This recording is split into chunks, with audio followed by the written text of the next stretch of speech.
There is a city that never quite sleeps, a dark and rain-slicked city of narrow alleys and gargoyle towers, where the fog rolls in off the harbour, and the streetlights buzz and flicker, and the shadows seem always a little deeper than they should be. And in that city, there lives a man who has spent his whole life trying to solve an unsolvable thing.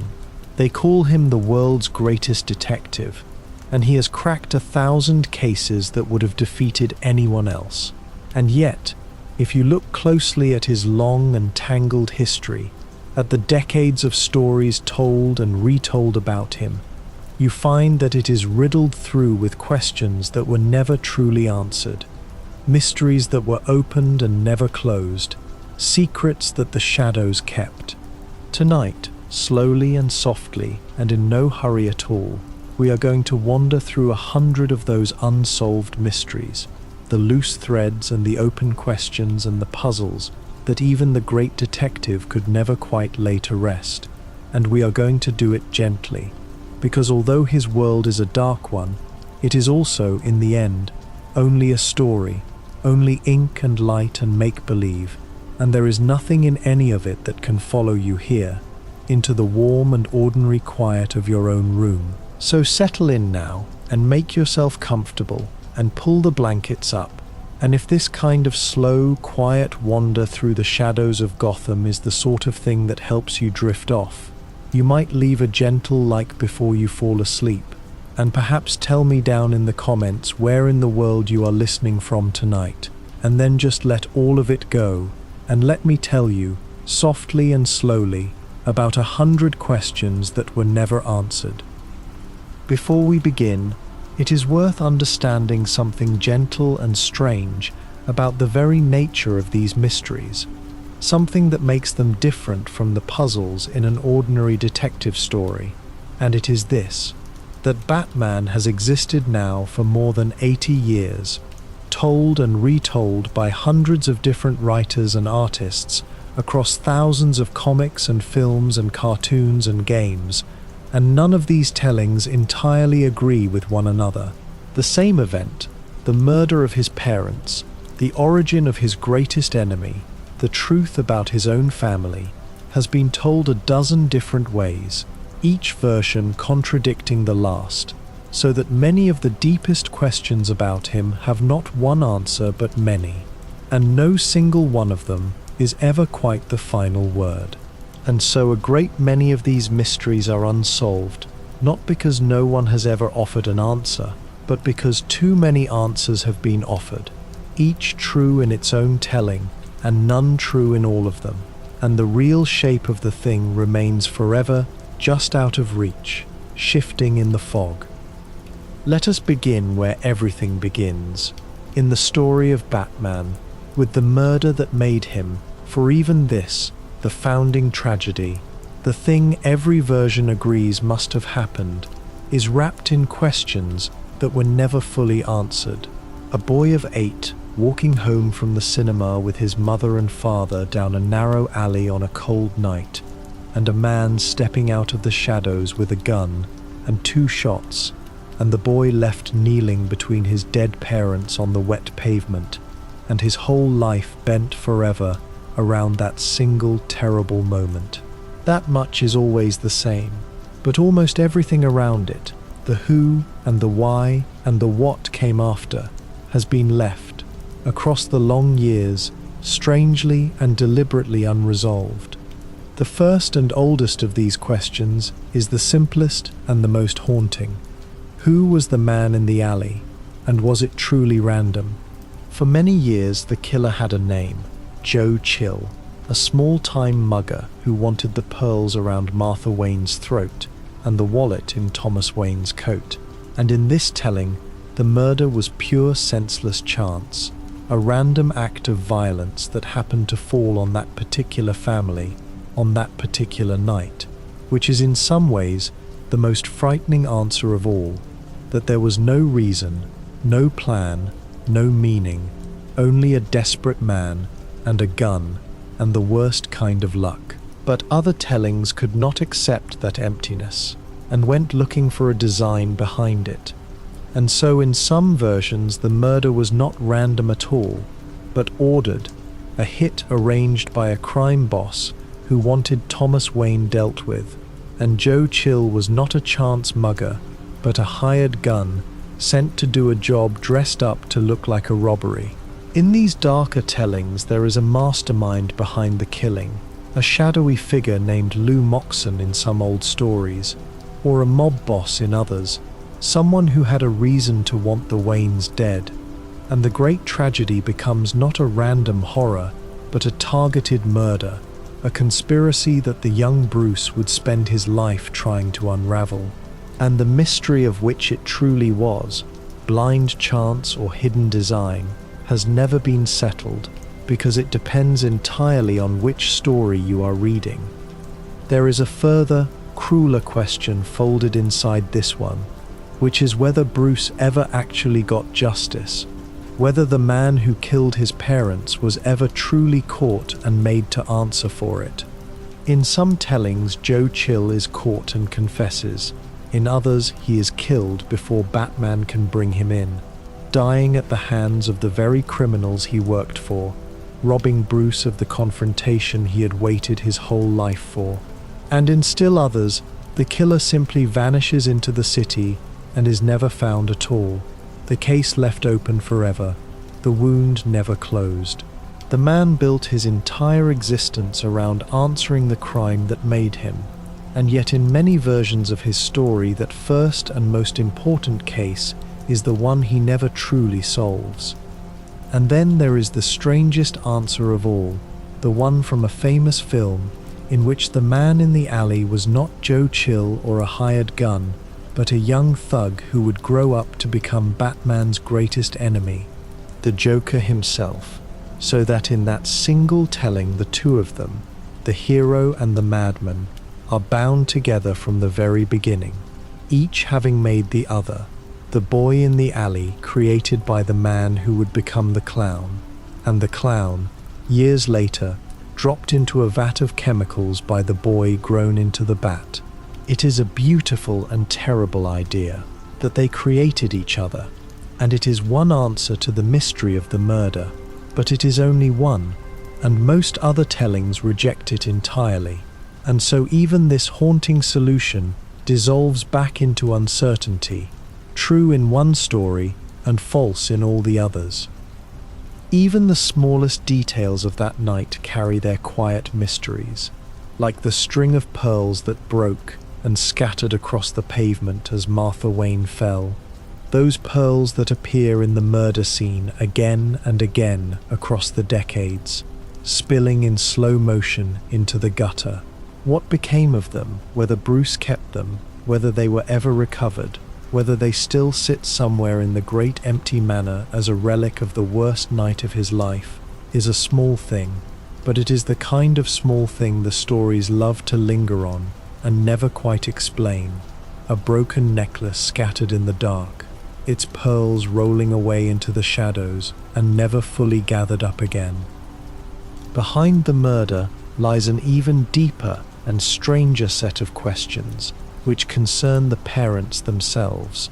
For the more you learn about Thomas and Martha Wayne, the less certain their story becomes, and the great manor on the hill turns out to hold more secrets than one grieving boy could ever have guessed. On the surface they were saints, a kind and generous doctor and his gentle, philanthropic wife, the beloved benefactors of Gotham,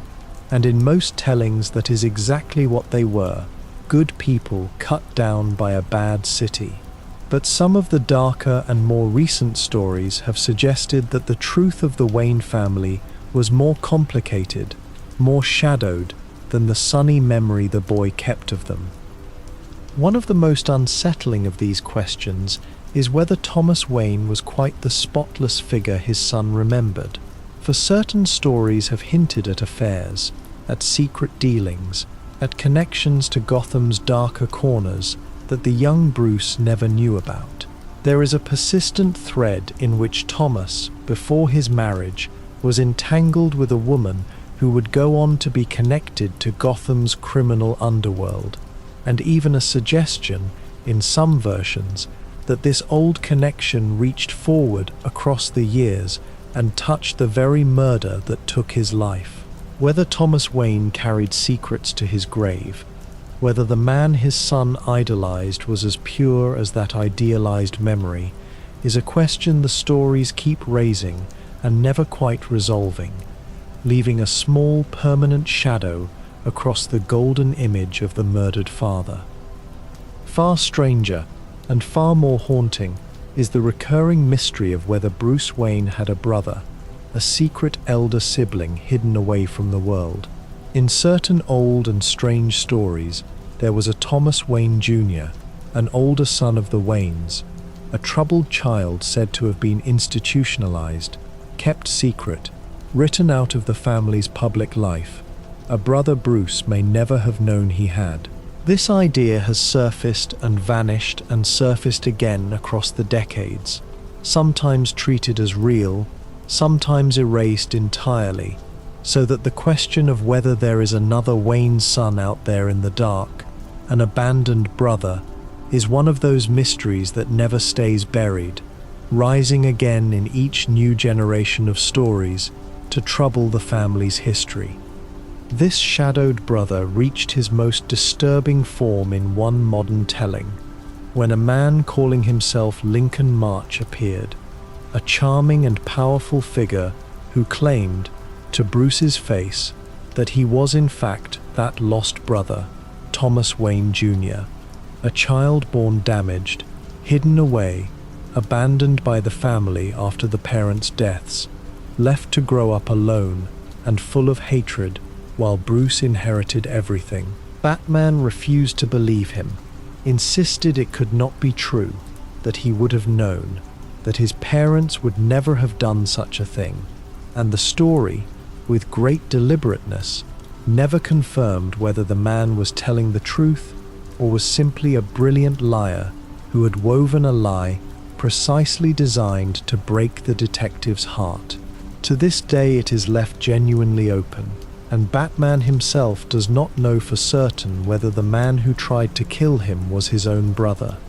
There is a whole other side of his family tree too, his mother's side, that carries its own quiet mysteries. For Martha Wayne came from a wealthy Gotham family, and in some tellings she was connected by blood to another old and important Gotham lineage, a family with its own secrets and its own darkness. The exact web of Gotham's founding families, the Waynes and the Kanes and the Elliots and the Cobblepots and the Dents, all tangled together across generations of marriages and feuds and hidden histories, is a genuinely murky thing, never fully mapped, and the question of exactly how Bruce is connected to the other great and terrible families of his city is one that different stories answer in different and incompatible ways.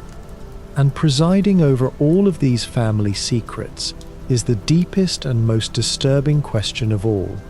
which is whether the Wayne family itself, for all its charity and goodness, was secretly bound up with the very darkness that rules Gotham from the shadows, whether the murdered parents were themselves part of a hidden world their son never suspected. For there is a secret society, as we will come to, that has ruled the city in secret for centuries, and the question of what the Waynes knew about it, whether they served it or defied it, whether Thomas Wayne was a member or an enemy, whether the family fortune itself is built on some ancient bargain, hangs over the whole mythology like fog over the harbor, raised again and again and never fully cleared away. That secret society deserves a long and quiet look of its own, for it is one of the great unsolved shadows over the whole city, a thing the great detective believed for most of his life was only a legend, only a children's rhyme, until he learned to his horror that it was real. They are called the Court of Owls, and the story goes that they have ruled Gotham from behind the scenes for centuries, a hidden council of the city's oldest and wealthiest families, meeting in secret behind masks shaped like owls, deciding the fate of the city, while everyone below believed they lived in a free and ordinary place. There was even a rhyme that Gotham's children whispered, a warning not to speak ill of them, not to look for them, lest one of their killers come in the night. And for a long time, it was only that, a rhyme, a piece of folklore, easy to dismiss. What makes the court such a deep mystery is precisely how long they are said to have operated unseen. For if the stories are true, they have held their grip on the city since its earliest days, weaving themselves into its founding, its architecture, its institutions, controlling it so thoroughly and so quietly that even Batman, who prided himself on knowing every secret his city held, never suspected they existed. And that is the most unsettling question of all. How a man who had mapped every alley and every rooftop, who believed nothing in Gotham could hide from him, could have lived his whole life in a city secretly ruled by a power he never once detected, and what that means about all the other things he might not know, all the other shadows behind the shadows he thought he had already searched. Their killers are a mystery in themselves, silent assassins called Talons, and there is something genuinely eerie in the way the stories describe them,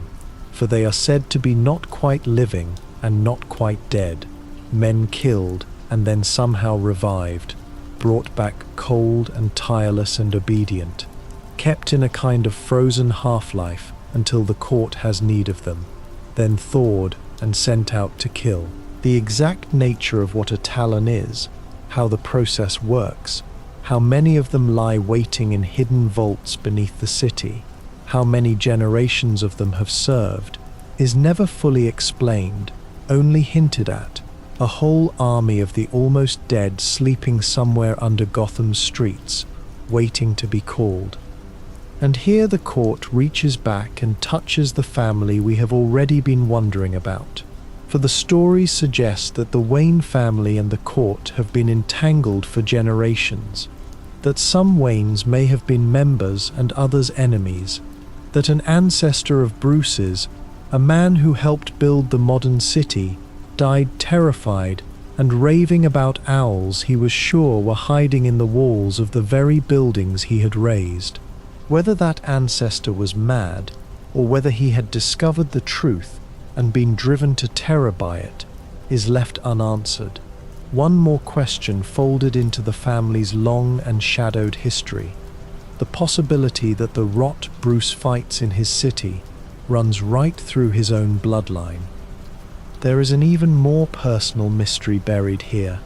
one that touches those closest to the detective, for it was revealed in these stories that one of Batman's own adopted sons, the first boy he took in, came from a bloodline that the court had cultivated for generations, a family bred and groomed across the years to produce the perfect Talon, so that the cheerful young acrobat Batman had rescued and raised was in fact meant, by ancient design, to become one of the court's undying killers. That he escaped that fate, that he became a hero instead of an assassin, is one of the quiet triumphs of the mythology. But the question of how many other lives the court has shaped in secret,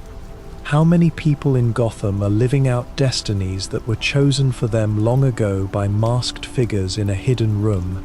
is never answered, and it lingers.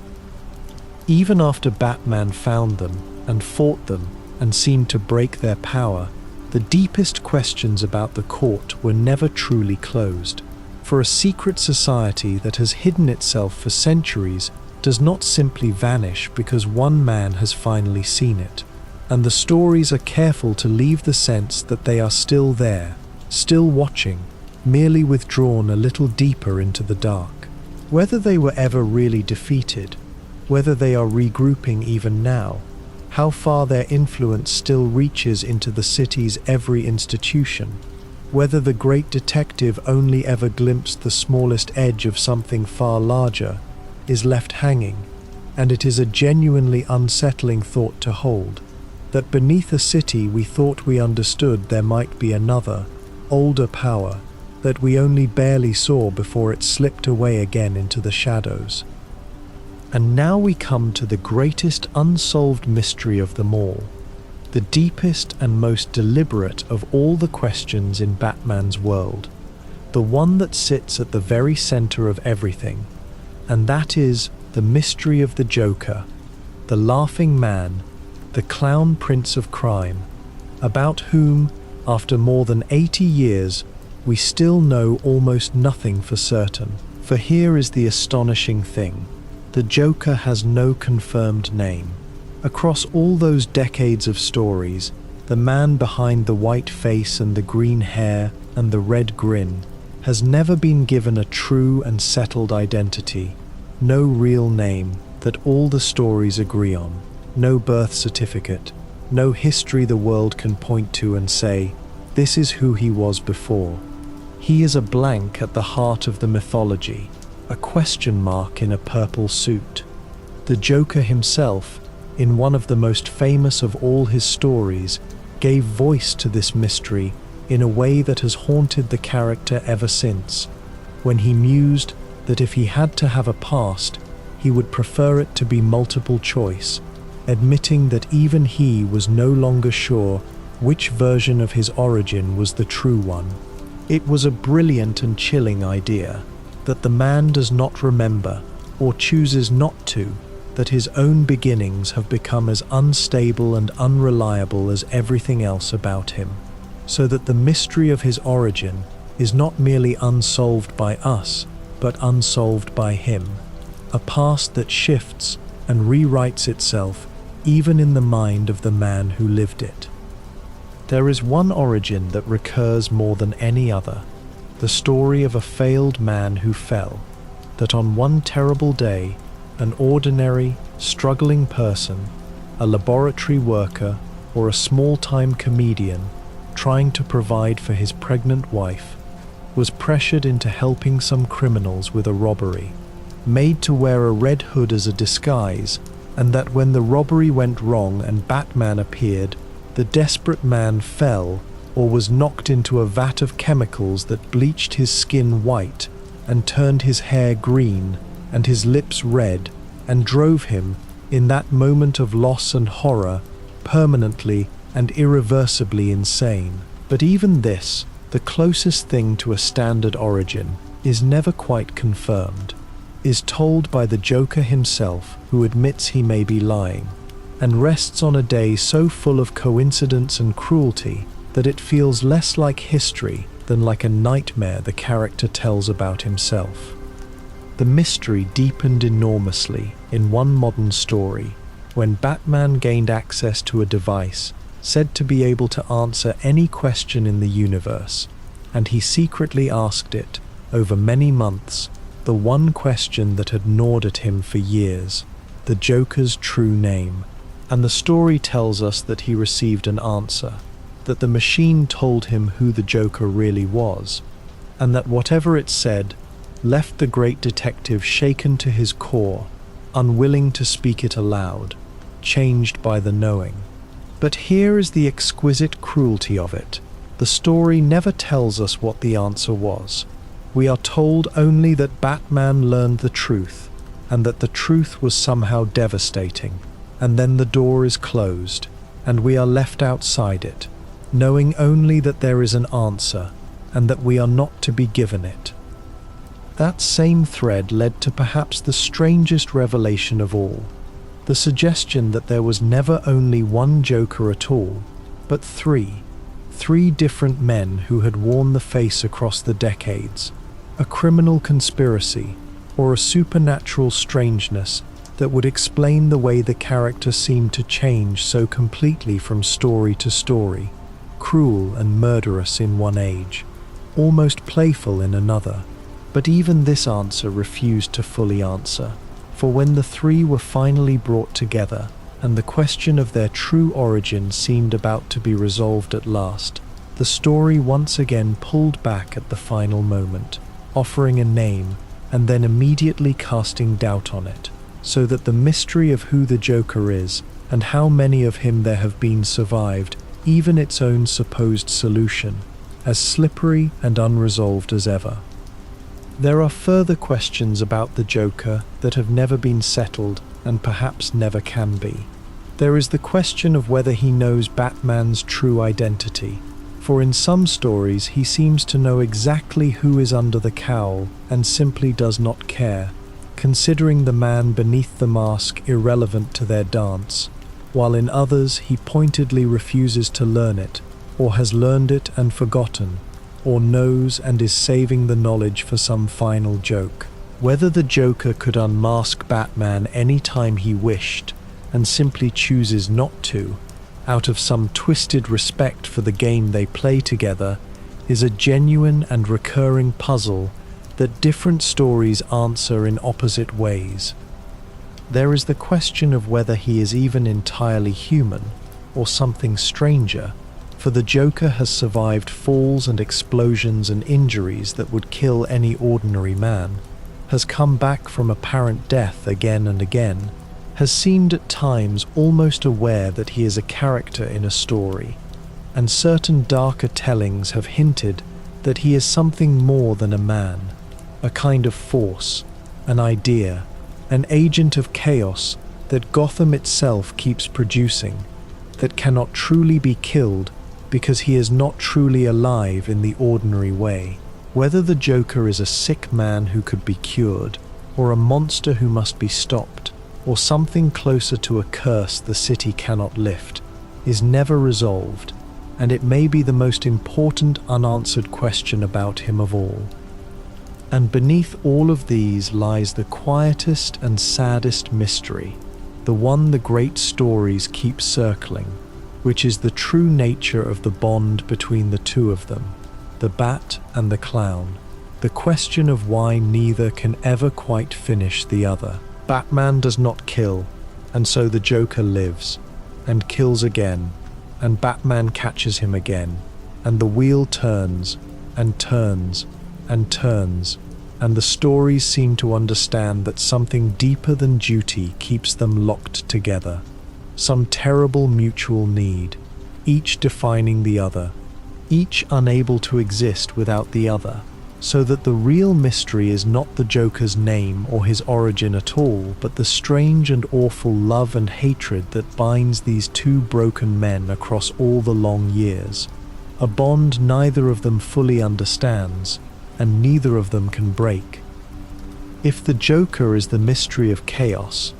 then another of Batman's great enemies is the mystery of time itself, the ancient and patient figure known as Ra's al Ghul, a name that means the demon's head, a man who claims to have lived for centuries and perhaps far longer, and whose true age no one, not even he, may any longer know for certain. He is one of the very few who has ever discovered Batman's true identity through sheer deductive brilliance, seeing through the disguise where thousands of others failed, and he regards the detective not as an enemy exactly, but as a worthy heir, a man he would like to see marry his daughter and inherit his empire,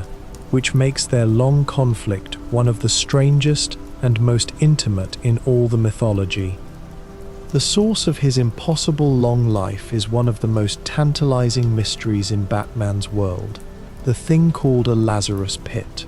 a bubbling chemical pool hidden away in remote places across the earth, into which a dying or even a dead body may be lowered, and from which it will rise again restored, healed, made young once more. But the pits carry their own deep unanswered questions, for no one truly knows what they are, where their strange power comes from, whether it is chemistry or something older and stranger, some fracture in the earth where the ordinary rules of life and death have worn thin. The stories offer hints, buried veins of exotic minerals, intersections of unknown energies, but never a real answer, and the pits remain what they have always been, a genuine miracle and a genuine mystery, the fountain of youth found and used but never understood. The pits carry a terrible price that is itself only half explained, for those who rise from them come back mad, at least for a time, seized by a violent, screaming insanity in the first moments of their return, before their reason slowly settles back into place. Why this should be so, whether it is the shock of being dragged back from death, or a kind of toll the pit extracts, or the touch of whatever dark thing gives the pool its power, is never made clear, and there is a lingering suggestion in some stories that each return costs a little more, that the pit takes a sliver of the soul each time, that a man who uses it too often will come back at last as something less than himself, hollowed out, more demon than man. Whether that is what has happened to Ra's al Ghul across his long centuries, whether the thing that calls itself the demon's head is even still truly the man he once was, is left for us to wonder. His origins vanish into the deep past, and though one story reaches back to show him as a young healer in an ancient desert kingdom, a gifted physician who discovered the pit and used it to save a dying prince, only to see his gift repaid with cruelty and loss, even this is uncertain. A tale told across so many centuries that it has the quality of legend rather than history. His real name, the name he was born with before he became the demon's head, is not known. The languages he first spoke, the land he first walked, the century of his birth, all of it is lost or hidden, and he has become, over his endless life, a man with no verifiable beginning, as unknowable in his way as the clown, a mystery not of madness, but of sheer accumulated age. There is a personal mystery here too, one that reaches into the detective's own family, for out of Ra's al Ghul's line came a child who would become Batman's son, a boy named Damien, born of Bruce and Ra's daughter Talia, raised in secret by the League of Assassins to be a weapon, trained from infancy to kill, before he was at last brought to his father to be unmade and remade as a hero. But the exact circumstances of that child's conception have been told and retold and quietly rewritten across the years, some versions gentle and some deeply troubling, and the truth of how the boy came to be, and of everything that was done to shape him in those hidden years before Batman knew he existed, remains tangled and unresolved, a childhood spent in shadow that even his father was never fully told. And over all of it hangs the largest question, which is whether Ra's al Ghul can ever truly die, whether a man with access to a pool that raises the dead can be permanently stopped by anyone, even by death itself. Again and again across the stories he is defeated, killed, buried, seemingly ended, and again he returns, rising from another hidden pit somewhere in the world, patient and unbothered, as though death were merely an inconvenience, a door he holds the only key to. The detective can defeat his schemes, can foil his plans to cleanse the earth of what he sees as its human infection, but he can never seem to end him for good, and so Ra's al Ghul remains a mystery that renews itself, an enemy from before history who may well outlast it, waiting somewhere even now beside a bubbling green pool for his next return. Some of Batman's unsolved mysteries are contained within single stories, deliberate puzzles left open by their authors, and one of the most famous and most beautiful of these is the mystery of the Holiday Killer. In one long and celebrated tale that unfolds across a single year in Gotham, a murderer strikes only on holidays, one killing on each, working their way through the calendar and through the ranks of the city's crime families, leaving the great detective and his allies in the police and the district attorney's office baffled for month after month. It is a story built entirely around a whodunit, a classic murder mystery dressed in the clothes of a Batman tale, and readers followed it for a year, desperate to learn the killer's identity. And when the answer finally came, It came in a way so ambiguous that people are still arguing about it to this day, for the story offered not one solution, but seemingly several, laying the blame in a manner that could be read more than one way. One character confesses, another is strongly implied, the evidence points in overlapping directions, and by the end, it is genuinely possible to believe that the holiday killings were the work of more than one person, that different murders across that long year were committed by different hands, the pattern maintained by a kind of accidental or deliberate collaboration between separate killers who never fully knew of one another. The story seems to want it this way, to leave the reader holding several answers at once, none of them complete. The deepest ambiguity surrounds one particular confession, delivered quietly at the very end by a character no one had suspected, a confession that reframes everything that came before, and yet does not quite fit all the facts, so that the reader is left unsure whether to believe it,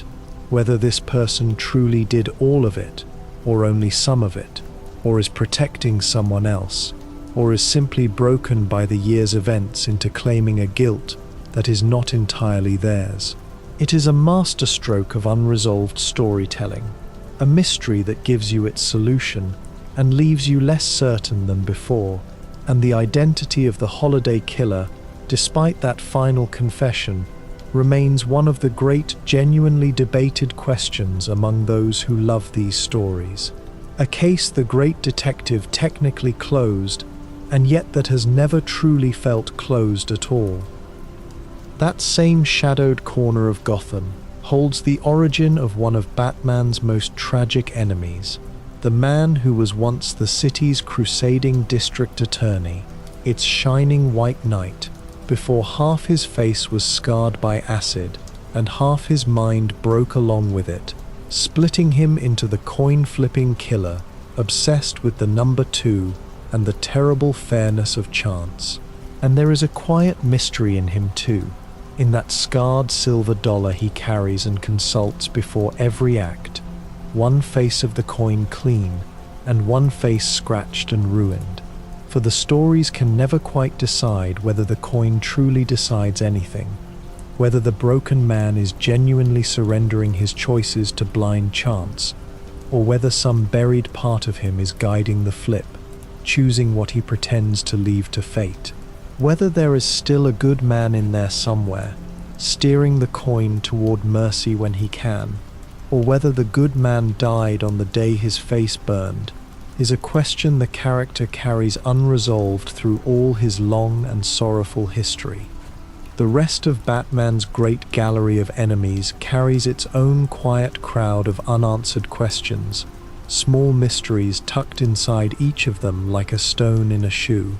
Consider the Riddler, the man who cannot commit a crime without leaving a clue, who is compelled, against all sense and all self-interest, to announce his schemes in advance, through puzzles and riddles that he must know will lead the detective straight to him. Why he does this has never been fully explained, and it is one of the more fascinating psychological mysteries in the whole rogues gallery, this apparent inability to simply commit his crimes quietly and get away with them, as though some deep compulsion in him needs to be seen, needs to be clever in front of an audience, needs, perhaps, to be caught. Whether it is arrogance, or a cry for recognition, or a genuine sickness he cannot control,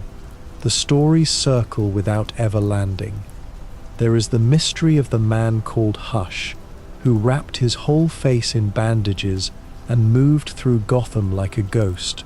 orchestrating an elaborate campaign against Batman that drew in half the rogues gallery, and who was revealed at last to be a childhood friend of Bruce Wayne, a brilliant surgeon named Thomas Elliot, who had envied and hated Bruce since boyhood, who had even, as a child, tried to murder his own parents for their fortune, only to have Bruce's father, the good doctor, unknowingly save the very mother the boy wanted dead. But even this solution left doubts trailing behind it, for the man's schemes were so elaborate, his surgical skill so useful for wearing other faces, that later stories raised the unsettling possibility that the Hush who was unmasked might not always have been the same man beneath the bandages, that the identity itself could be worn by others, and the question of who exactly was behind those wrappings on any given night grew murkier rather than clearer. There is the sorrowful mystery of Mr. Freeze and his frozen wife,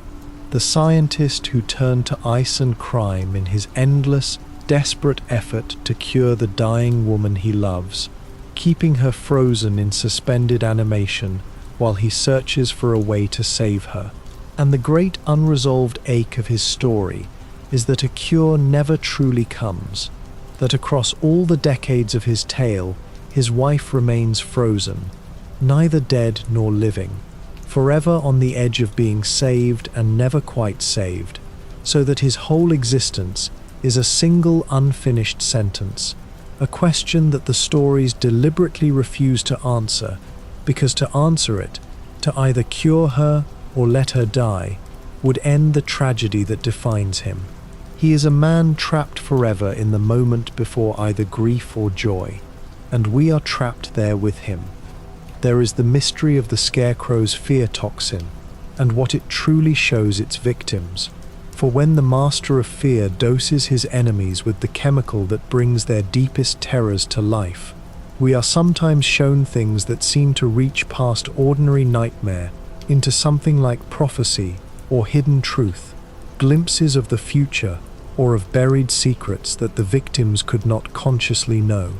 Whether the fear toxin merely conjures illusions from the mind's own dread, or whether it somehow opens a door onto something real, some deeper layer of truth that fear alone can perceive, is never settled, and it lets the stories use those hallucinations to whisper things they never quite confirm. There is the shape-shifting tragedy of Clayface, a man of living clay who can become anyone, wear any face, sink into any crowd, and the quiet horror at the center of him, which the stories raise and never resolve, of whether there is any longer a real self beneath all the borrowed shapes, whether the man he once was still exists somewhere inside the endlessly changing mass, or whether he has worn so many faces that his own has dissolved entirely, leaving only the hunger to be someone, anyone, else. And it raises a chilling practical mystery too, that a man who can perfectly become anyone could be standing in for anyone at all, that any face in Gotham might not be the face it appears to be, a doubt that, once planted, can never quite be cleared. And running beneath all of these individual enemies is a larger and stranger question about the city that produces them, about why Gotham, of all places, should breed such a specific and theatrical kind of madness, such an unending supply of brilliant, broken, costumed souls. Other cities have crime. Gotham has this carnival of the damaged and the grandiose, this endless procession of people who respond to their private catastrophes not by hiding, but by putting on a mask and a persona, and declaring war on the world in the most florid possible terms. Whether there is something in the city itself that does this, some quality in its air or its history, or its very stones that shapes broken people into these particular shapes, is one of the great unspoken mysteries that hangs over the whole mythology, and we will return to it before the night is through. Some of the most genuinely unsolvable mysteries in all of Batman come from a single long and strange saga, a sprawling story told across years that seemed designed from the start to raise questions it would never answer, and at its center was a figure called Dr. Hurt, perhaps the most mysterious enemy the detective ever faced. He appeared as the leader of a shadowy conspiracy, a man of immense cruelty and immense knowledge who seemed to know Batman's every secret and to have been moving against him for far longer than anyone realized. And the great and deliberate question the whole saga refused to answer was simply this: who or what was he?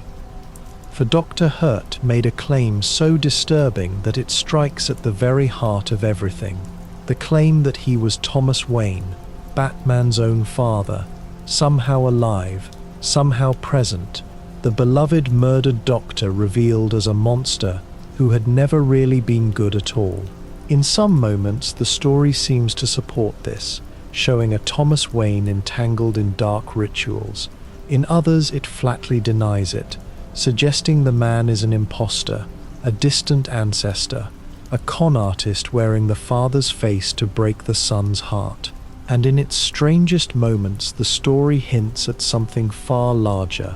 that the figure is not a man at all, but something ancient and diabolical, a devil, a dark god wearing a human shape, so old and so evil that the question of a mere human identity hardly applies. The saga ends without ever choosing between these, leaving the true nature of Dr. Hurt permanently, deliberately open,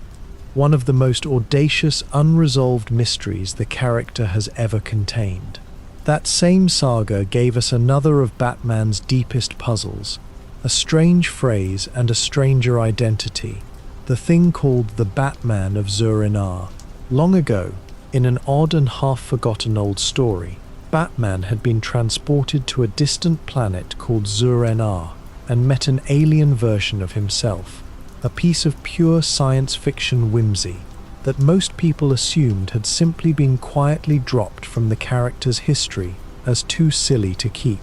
But the later saga reached back and picked up that discarded thread and did something remarkable with it, reimagining Zur-En-Arrh not as an alien world at all, but as something buried deep in Batman's own mind, a backup personality, a crash-proof self he had built in secret to protect him if his mind were ever broken, a savage and childlike Batman that would rise up and keep fighting even when Bruce Wayne himself had been shattered. And the phrase itself, Zur-En-Arrh, was given a new and haunting origin, reinterpreted as a fragment of the last thing Batman's father ever said to him, the words about the boy needing a world of his own, misheard and half-remembered by a traumatized child and buried in his subconscious as a nonsense phrase, a trigger, a key. Whether this reinterpretation is truly what those old words were, whether the whole thing holds together as a single coherent history, or is a beautiful patchwork stitched over decades of contradictory stories, is itself a kind of mystery, and the deeper question of what else might be buried in the great detective's mind, what other personalities or defenses or secrets he may have hidden even from himself, is one the stories raise and then leave, quietly, alone. This whole shadowed saga touched on the darkest and most private mystery of all, which is the question of the great detective's own mind, of how much of what he does is discipline, and how much is something closer to a controlled madness, of whether a man can dress as a bat and wage a lifelong war on crime without himself being, in some deep and unexamined way, profoundly unwell. The stories flirt endlessly with this idea, sometimes portraying him as the sanest man in an insane city, the one fixed point of reason and will, and sometimes suggesting that he is simply the most functional of all Gotham's damaged souls, another broken person in a mask, no different in kind from the ones he fights, only in degree and in direction. Which of these is true? Whether Batman is Gotham's cure or merely its most disciplined symptom, is never resolved, and perhaps cannot be. The great detective did not fight his war alone, and the young people he gathered around him across the years, the boys and girls who wore the bright colors and fought at his side, carry mysteries of their own, some of them among the strangest in the whole mythology. The most painful of these belongs to the second boy who wore the mantle of Robin, a fierce, angry, troubled child named Jason Todd, whom Batman took in and trained, and then, in one of the most shocking stories ever told, lost. For the boy was beaten nearly to death by the Joker and left in a building that exploded, dying alone and afraid before his mentor could reach him. His death haunted Batman for years, the great failure he could never forgive himself, the empty costume he kept in a glass case in the cave as a monument to his guilt. And then, years later, the boy came back, alive, grown into a bitter and violent young man, and the mystery of how he returned from a death everyone had witnessed is one of the most famously tangled in all of comics. The stories struggled to explain it, and the explanation they eventually reached is so strange that it has become almost a byword for a mystery that resists explanation, involving a reality-altering event so vast that the very fabric of history was struck and shuddered, and in that shudder, the dead boy's heart, somewhere in his sealed coffin, began again to beat. Even within the stories, this is treated as barely comprehensible, a thing that happened for reasons no one fully understands, and the boy was then found and healed in one of those green pools that cheat death, so that his return is really two mysteries stacked one atop the other, neither of them ever cleanly resolved. There is a gentler mystery around the third boy to take up the role, a quiet, watchful, brilliant child named Tim, who was not chosen by Batman at all, but who chose himself, having deduced the great detective's secret identity entirely on his own as a young boy, simply by watching, by noticing, by thinking. The exact chain of reasoning by which a child worked out the thing that the world's greatest villains and cleverest journalists could never uncover, connecting the acrobat and the bat and the billionaire through nothing but observation and inference, is a small marvel that the stories gesture at more than they fully show, and it raises the quiet, uncomfortable question of how many other ordinary, watchful people out there in Gotham might, if they only thought about it hard enough, work out the same secret the same way. There is the tangled mystery of the girl who briefly wore the costume, a brave young woman who seemed to die in a terrible act of violence, mourned by the whole family, only for it to emerge later that her death had been faked, or covered up, or was never quite what it appeared, the details shifting and contradicting one another across different tellings until it became genuinely unclear what had happened to her and who had known and when. And there is the recurring, almost unbearable pattern of it all, the way these children keep dying and returning, keep being lost and found, so that death itself seems to have lost its meaning in the family, a revolving door rather than an ending, which raises its own strange question about a world in which the dead so rarely stay dead, and about what all that dying and returning does to the living, who must keep burying and unburying the people they love. Beneath all of these individual mysteries lies the deepest question about the family itself, the one the stories are often too tender to ask directly, which is why the great detective keeps doing it, why a man so scarred by the loss of his own parents, so intimately acquainted with what it means to be a grieving child, keeps taking in these young orphans and dressing them in bright colors and leading them into a war that has already killed one of them. Whether it is love or need, or a compulsion to remake his own lost childhood, or a genuine belief that they are safer at his side than anywhere else, or some tangled knot of all of these, is never fully answered, and it is perhaps the most human mystery in the whole mythology, this lonely man who cannot stop gathering children around him, even as he knows, better than anyone, what the darkness can do to a child.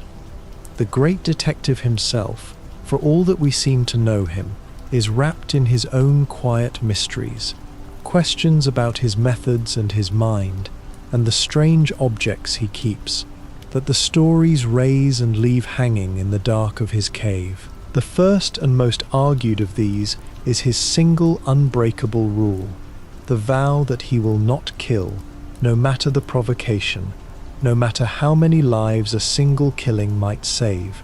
and the genuine mystery of whether he has ever truly broken it. In his earliest days, long ago, he did carry a gun and did take lives, before the rule settled into place. In certain strange and alternate tellings he breaks it catastrophically, and even in his ordinary stories there are deaths that happen at the edges of his actions, villains he fails to save, enemies who fall, and the question of where exactly the line lies, of whether he has kept his vow perfectly or only mostly, of what he tells himself in the cases that fall into the grey, is one he seems to examine endlessly and never fully resolve even for himself.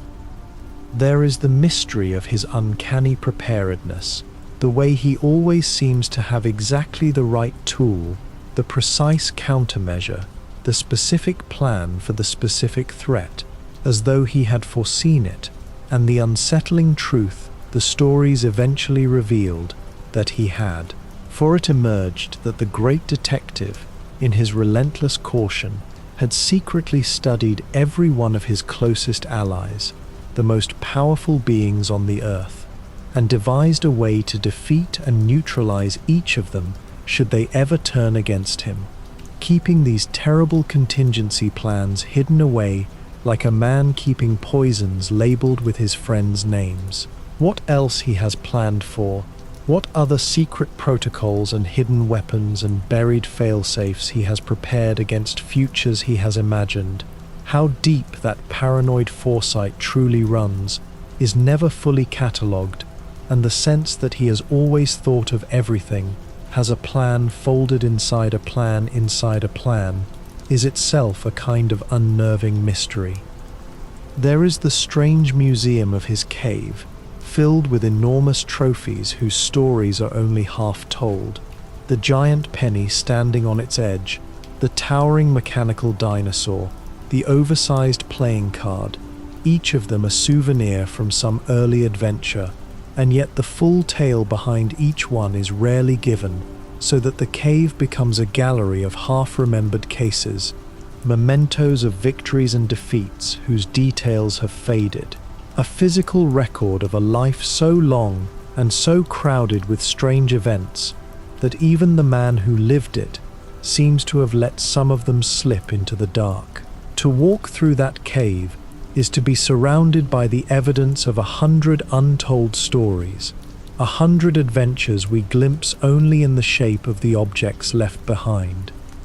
There is the mystery of his disguises and his other selves, the identities he wears beneath the identity, chief among them a criminal persona he adopts to move through Gotham's underworld unseen, a rough and unremarkable mobster whose name he borrowed from a real criminal, so that the great detective walks among the very people he hunts, sitting in their bars, hearing their secrets, wearing a dead man's name like a coat. And there is a quiet question in that, in how completely he can vanish into these other selves, how many masks deep the man goes, whether beneath Batman and beneath the borrowed criminal and beneath the playboy Bruce Wayne there is any single true face left at all, or whether the boy in the alley long ago shattered into all these pieces and never fully became one person again. And there is the largest and most intimate mystery of the man, which is what he actually wants, where his war can possibly end, what victory would even look like. He fights every night to make a city safe, to spare other children the fate that befell him, and yet the city is never safe, the war is never won, the criminals return as fast as he can catch them, and some deep part of him seems to understand that his mission can never truly be completed, that a Gotham without crime is a thing he will never live to see. And so the question hangs over his whole existence, never answered, whether he keeps fighting because he believes he can win, or because he cannot imagine stopping, or because the fighting itself is the only thing that holds the grief at bay, the only way he has found to keep standing up each morning in a world that took everything from him in a single dark alley when he was 8 years old. The people closest to the great detective, the loyal few who share his secret, carry quiet mysteries of their own, and the deepest of these belongs to the gentle old butler who raised him after his parents died. Alfred is, on the surface, simply a servant, a kind and dry and endlessly patient old man who stitches the detective's wounds and brings him tea and reminds him to be human. And yet the more the stories reveal of his past, the more mysterious he becomes, for it emerges in various tellings that before he ever came to serve the family, he lived another life entirely, as a soldier, or a spy, or a field surgeon in some secret war, or even as an actor upon the stage. Which of these is true, or whether all of them are, or none, is never fully settled, and the old man's history before the manor remains a genuinely shadowed thing, so that the hands that pour the tea have, in some tellings, done far darker work, and the full story of Alfred is one the stories hint at endlessly and never quite tell. There is a quiet question in the sheer competence of the man, too, in the way he can treat a gunshot wound as easily as he can press a dinner jacket, can fly an aircraft as calmly as he can polish silver, can look upon the most terrible things without flinching, and the sense that this ordinary old butler has, somewhere in his past, seen and done things that would explain such steadiness, things he never speaks of, is one of the gentle, unsolved textures of the whole world. He is the one person the detective trusts completely, the one who has been there since the beginning, and yet even he keeps something back, a whole life folded away behind his careful, unshakable calm. There is the mystery of the old police commissioner, the detective's oldest ally on the right side of the law, and the strange, unspoken game the two of them have played for all these years around the question of the great detective's identity. For it is a recurring idea in the stories that the commissioner could unmask Batman any time he wished, that he is a fine detective in his own right, and has surely gathered enough clues across the years to work out who is beneath the cowl, and that he chooses, deliberately, not to know, looking away at the crucial moment, his declining to follow the evidence to its conclusion, because he understands that the secret is the price of the help, and that some truths are better left in the dark. Whether he truly does not know, or knows and pretends not to, has never been cleanly answered, and it is one of the most quietly moving mysteries in the whole mythology. This old man on the rooftop who has decided, out of a kind of love, not to solve the one case he could most easily crack. There is the small, persistent mystery of how the whole enormous operation is even possible, of how one man, however wealthy, funds and builds and maintains all of it, the vehicles and the vast cave and the endless gadgets and the global network, without the money ever quite being traced back to him, without some accountant or investigator or rival ever following the enormous river of spending to its source. The stories wave this away with the vague magnificence of the Wayne fortune and the quiet competence of a trusted few who manage it. But the practical truth of how a billionaire secretly diverts a fortune into a war on crime without anyone noticing is one of those things that does not quite bear close examination,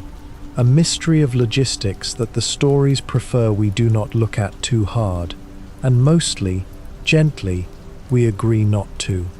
And there is the largest mystery of the whole strange household, which is simply how it endures, how these few people, the broken man, and the old butler, and the rescued children, and the handful of trusted allies, hold together across so many years and so much loss, so many deaths and returns, and betrayals and reconciliations, and remain, through all of it, something like a family. What binds them? What keeps them returning to the great dark house on the hill even after everything it has cost them is never fully explained, and perhaps it cannot be, because it is the kind of thing that has no clean answer, the strange gravity of love and loyalty and shared grief that holds a broken family together, in the dark, against all reason, for a very long time. The great detective has been brought to the screen many times, by many different hands, and each of those films has left behind its own unanswered questions, its own deliberate ambiguities, that audiences still argue about long after the credits have rolled. There is the famous closing image of one celebrated trilogy, in which the hero, having seemingly given his life to save the city, is glimpsed at the very end, sitting quietly at a cafe far away, alive, at peace, catching the eye of the loyal old butler who had wished exactly this for him. And the question that has never been settled is whether that final glimpse is real, whether the hero truly survived and found his peace, or whether it is only the old man's imagining, a wish so deep it painted itself onto an empty chair. The filmmaker has spoken on it, leaning toward one reading, and yet the image itself is built to be ambiguous, and so it remains, a hopeful ending that never quite promises its own hope. There is the mystery, in another of those films, of the man who becomes the villain, of exactly how much of his own doom he understood, of what he truly believed and what he only pretended to, and of the layers of deception folded into a plot that pretended to be one thing while secretly being another, so that even on repeated viewings, the true loyalties and true intentions of certain characters remain genuinely difficult to pin down. These films delighted in misdirection, in showing the audience one story while a second ran hidden beneath it, and some of those hidden stories were never fully brought into the light, leaving small permanent puzzles in the shadows of otherwise closed tales. There is the modern film that ends by opening a door rather than closing one, in which the great detective, only in his second year and still learning what he is, faces a masked schemer whose plans reach further than the film ever fully shows, a web of corruption and vengeance whose deepest roots are only glimpsed. And in a brief, strange scene in a cell, that schemer strikes up a friendship with another prisoner, a laughing man in the shadows whose face we barely see, a man clearly meant to become someone terrible, and the film ends before we learn who he will be, or what he and the schemer might do together, leaving the whole thing hanging as a promise of darkness still to come, a mystery deliberately unopened, a threat left curled in the dark. There is the much-argued moment in another film when two great heroes, locked in a brutal fight to the death, are stopped short by a single word, the name of a mother that both of them happen to share, a coincidence that turns enemies into allies in an instant, and the endless debate over whether that moment is a stroke of strange poetry or simply a puzzle that does not quite add up, a hinge the whole story turns on that many have never been able to make fully sensible. Whether it works or not is a matter of taste, but the deeper question of why that single shared name should carry such sudden and total power over two men who a moment before were trying to kill each other is one that people are still turning over, a small unsolved knot at the heart of a very large film. And across all these different screen versions, there is a larger mystery that they raise together simply by existing side by side, which is that no two of them are quite the same man. One is a grim avenger who kills without hesitation. Another is a haunted idealist who will not. One is old and tired and brutal. Another is young and raw and searching. and they cannot all be the same person, and yet they are all, unmistakably, Batman. And so the films become another version of the mystery we began with, the mystery of a character who has been told so many ways that no single telling can contain him. A man who is somehow all of these contradictory figures at once, and none of them completely, forever just beyond the reach of any final, definitive version, slipping between them all like a shadow between streetlights. The great detective has lived too in a series of beloved dark adventures that unfolded across the machines people play, a shadowy version of Gotham told across several connected tales, and this version left behind some of the most haunting, unresolved questions of all. The most unsettling of these grew out of the death of the Joker, for in this telling the clown truly died, poisoned by his own corrupted blood, and yet before he died, he had contrived to infect the great detective with that same blood, a transfusion of madness, so that a part of the Joker took root inside Batman's own mind and would not leave. And in the final chapter of the tale, long after the clown's body had burned, the detective spent the whole of his darkest night haunted by a laughing figure only he could see, a Joker who walked beside him and taunted him and tried, hour by hour, to take him over from within. The great question that story raised, and never fully answered, is whether the detective was ever truly free of that ghost, whether the laughing thing inside him was really banished at the end, or merely pushed back down into the dark, waiting. For the whole tale turned on the terror that the strongest will in Gotham might not be strong enough to keep a dead man out of his own head. And though the hero seemed, at the last, to lock the ghost away in the deepest cell of his mind, the story left the distinct and chilling sense that it was not gone, only imprisoned, that somewhere beneath the surface the clown was still laughing, still waiting for a moment of weakness, so that the detective would carry his greatest enemy inside his own skull for the rest of his life, never entirely certain whose thoughts were his own. That same series ended on an image as ambiguous as any in the whole mythology, for its final night saw the great detective's secret identity exposed at last to the entire city, his name spoken aloud to the world, everything he had protected for so long torn open in a single stroke, and in answer he seemed to end it all, to trigger some final protocol that destroyed the great house on the hill in fire and vanished him from the world entirely, so that the city believed him dead. But then, in a last brief scene, a pair of criminals in a dark alley met something terrible, a towering, demonic shape that rose out of the shadows wearing the form of a bat, and the tale ended there, on that impossible image, without ever telling us what it was.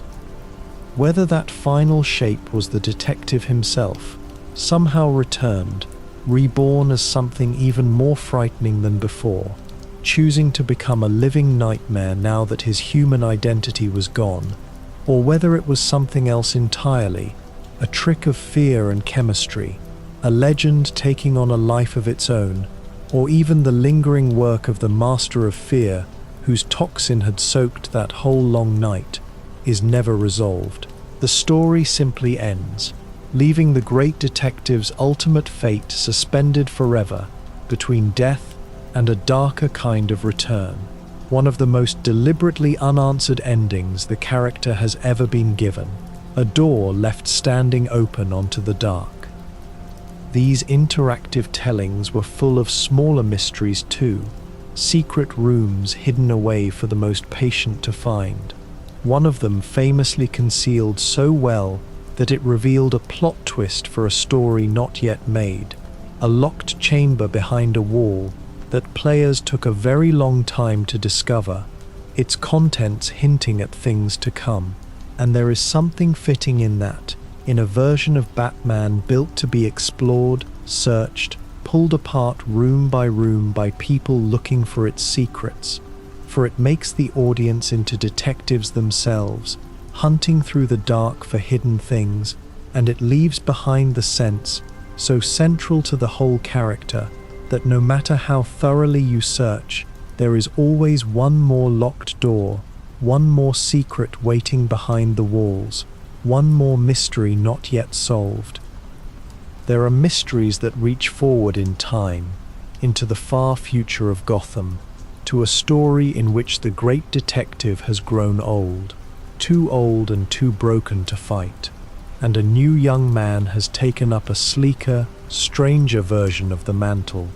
guided by the aging original who watches over him through an earpiece from the dark of the old cave. And that future tale held a genuine mystery at its heart, quietly seeded and only much later revealed, concerning the new young Batman himself, concerning why he in particular should have been the one to stumble into the cave and take up the cowl, whether it was chance or something more. When the answer finally came, it was a strange and troubling one, suggesting that the young man was bound to the old detective by more than accident, by blood itself, secretly engineered so, and it cast the whole gentle mentorship in a stranger and more melancholy light, though even then, the full truth of it, and of what the old man knew and when, was left partly in shadow. That same far future raised the largest and loneliest question that can be asked about the great detective, which is how his story finally ends. What becomes of a man who has sworn a war that can never truly be won, and who must, unlike his city, eventually grow old and tire and fail? We so rarely see it, for the stories keep him forever in his prime, forever in the endless present of his war. And on the rare occasions they let him age, they show us a bitter, solitary old man alone in a dark house with his ghosts, and they leave us to wonder whether that is truly where it all must lead, whether the boy from the alley was always going to end alone in the dark, or whether some other, gentler ending was ever possible for him, a question the stories seem almost afraid to answer directly. And there are mysteries that reach sideways, out of our world entirely, into the idea that beneath the ordinary reality of the stories, there lies a darker one, a shadow place where every hero's worst nightmare has come true, and out of that dark reflection came the most disturbing version of the detective ever imagined, a Batman who finally broke his one rule, who killed the Joker, and in doing so was infected with the dying clown's madness, becoming a fusion of the world's greatest detective and the world's greatest monster.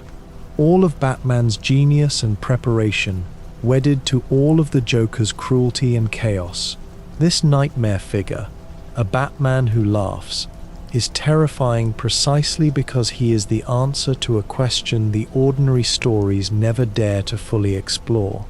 The question of what the great detective would become if he ever truly let go, and the fact that such a thing could exist at all suggests that the potential for it lives, quietly, inside every version of the man. The very existence of that shadow realm opened a deeper mystery still, the suggestion that all the countless versions of the detective we have been wandering through tonight, the comic ones and the film ones and the game ones, the grim and the gentle, the young and the old, might all be real in their own way, might all exist somewhere in an endless branching multitude of worlds, each telling its own true version of the same eternal story. And if that is so, then the mystery we began with, the mystery of which version is the real one, dissolves into something stranger and more beautiful, the possibility that there is no single true Batman at all,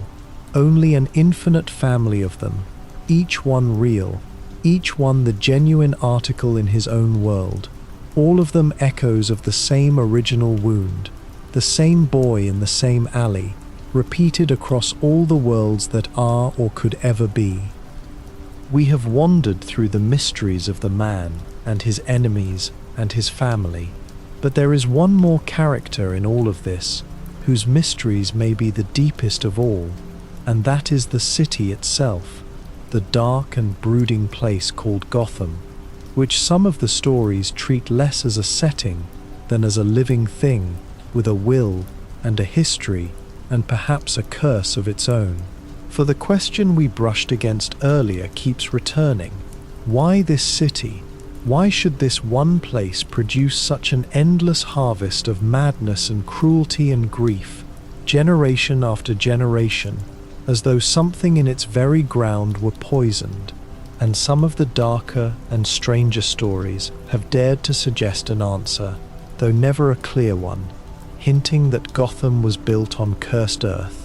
that something old and evil sleeps beneath its foundations, that the city was doomed from its very founding by some ancient wrong.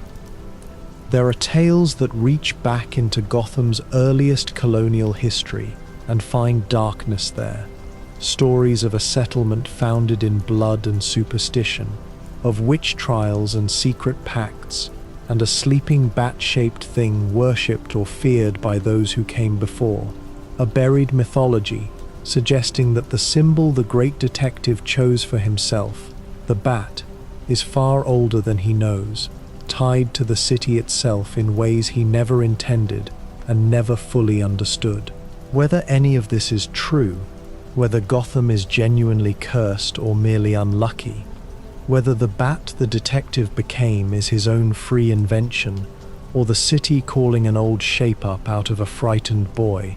is left hanging in the deep, uncertain dark where the oldest of these stories dwell. Even the ordinary geography of the city is a kind of mystery, for Gotham has never held quite still, its streets and districts and landmarks shifting subtly from telling to telling, growing and shrinking, its map redrawn by each new set of hands, so that no two versions of the city are exactly the same, and no single definitive Gotham has ever existed. It is a place that seems to resist being fully mapped, a city of endless alleys and hidden districts and forgotten tunnels, and there is a fitting mystery in that too, in a place so central to so many stories that has never once been pinned down, a city that is somehow everywhere and nowhere, a shared dark dream that each dreamer sees a little differently. There is the recurring sense, across many of the stories, that the city and the detective are bound to each other in some way neither can escape, that Gotham needs him and shapes him and will not let him go, that for all his fighting he is as much a product of the city as any of the monsters he battles. Another strange dark thing the place has grown. And there is a genuinely unanswerable question folded into that bond, about whether the great detective makes Gotham better, or whether he is part of what keeps it as it is, whether a city with a bat on its rooftops attracts the very clowns and riddlers and demons that rise to meet him, so that his war and his enemies feed each other in an endless cycle that neither side can win, whether Gotham would heal if he stopped, or fall apart entirely, is a question the stories are far too wise ever to answer. And beneath all of it lies the quietest suggestion of all, that the city is a kind of mirror, that its darkness is really our darkness, that the reason Gotham feels so true despite never quite existing is that it is built out of the fears and cruelties and sorrows we all carry, a dream city where the things that haunt ordinary places are simply made visible, dressed in costumes, given names. And if that is so, then the mystery of Gotham is finally the mystery of ourselves, of why we return again and again to this dark invented place, why we find comfort rather than terror in its rain-slicked streets, why the story of a broken man fighting an endless war in a cursed city should feel, somehow, like a story about being alive and about carrying on anyway, in the dark, for as long as we can. Not all of the great detective's mysteries live inside the stories, for there is one that belongs to the real world, to the history of how he came to exist at all, and for a very long time it was a genuine and painful mystery, a question of who truly created him. For decades, the world was told that Batman was the creation of a single man, one name printed on every story, celebrated as the sole author of the whole mythology. But behind that single name there was another man, a quiet, gentle writer who, the evidence strongly suggests, actually dreamed up a very great deal of what makes Batman himself. The very look of the costume, the cowl and the cape, the name Bruce Wayne, the idea of the secret identity, the city of Gotham, the whole grim and gothic mood, even much of the character of the great villains, and who for most of his life received almost no credit and almost no money for any of it. This second man lived and died in relative obscurity and hardship, while the character he had helped so profoundly to shape became one of the most valuable creations on Earth, and the mystery of exactly how much of Batman came from which man, of who contributed what in those first crucial days, is genuinely tangled, obscured by time and by the way credit was assigned and defended and fought over across the decades. Only many long years later, long after the quiet writer had died, was his name finally added back to the stories, so that now, on the films and the comics and the games, you will find it printed alongside the other, a recognition that came far too late for the man himself to ever see. It is a real mystery with a real sorrow at its center, the question of the forgotten creator, and though it has been partly answered at last, the full truth of those first days, of exactly whose imagination gave the world the bat, is something that can now never be entirely recovered. There are smaller real-world mysteries scattered through the character's long history too, stories that were planned and never made, versions of films that collapsed before they could be filmed, entire visions of the character imagined by great directors and then abandoned, so that there exists a whole shadow history of Batmen who never were, dark and strange and beautiful takes that live now only in old scripts and concept drawings, and the memories of the people who almost made them. What those lost films would have been, how they would have changed the way the world sees the character, is one of those pleasant, unanswerable questions, a set of doors that were opened a crack and then quietly closed, leaving us forever to imagine what lay beyond them. And there is the gentle mystery of why this character, of all the thousands that have been created, should have endured so completely and so long, should have grown from a few cheap pages into one of the most recognizable figures in the entire world, known to people who have never read a single one of his stories.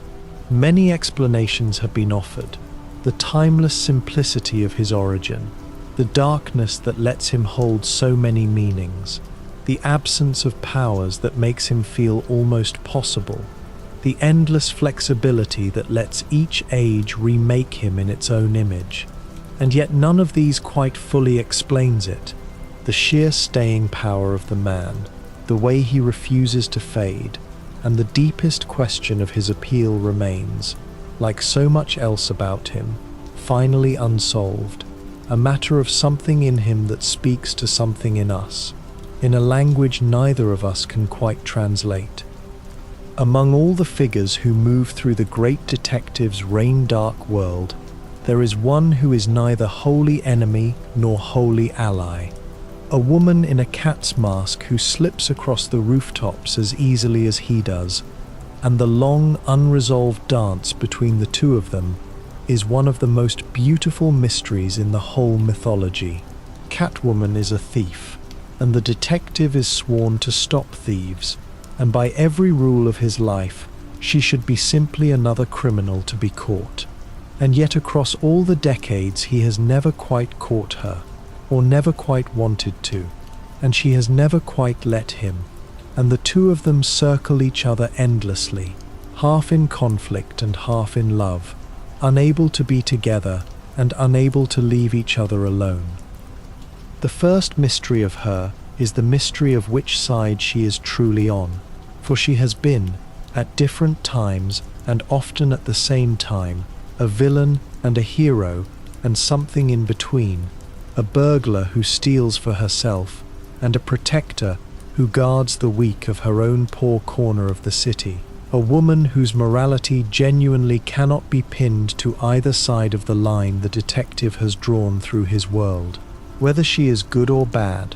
whether she could ever be trusted,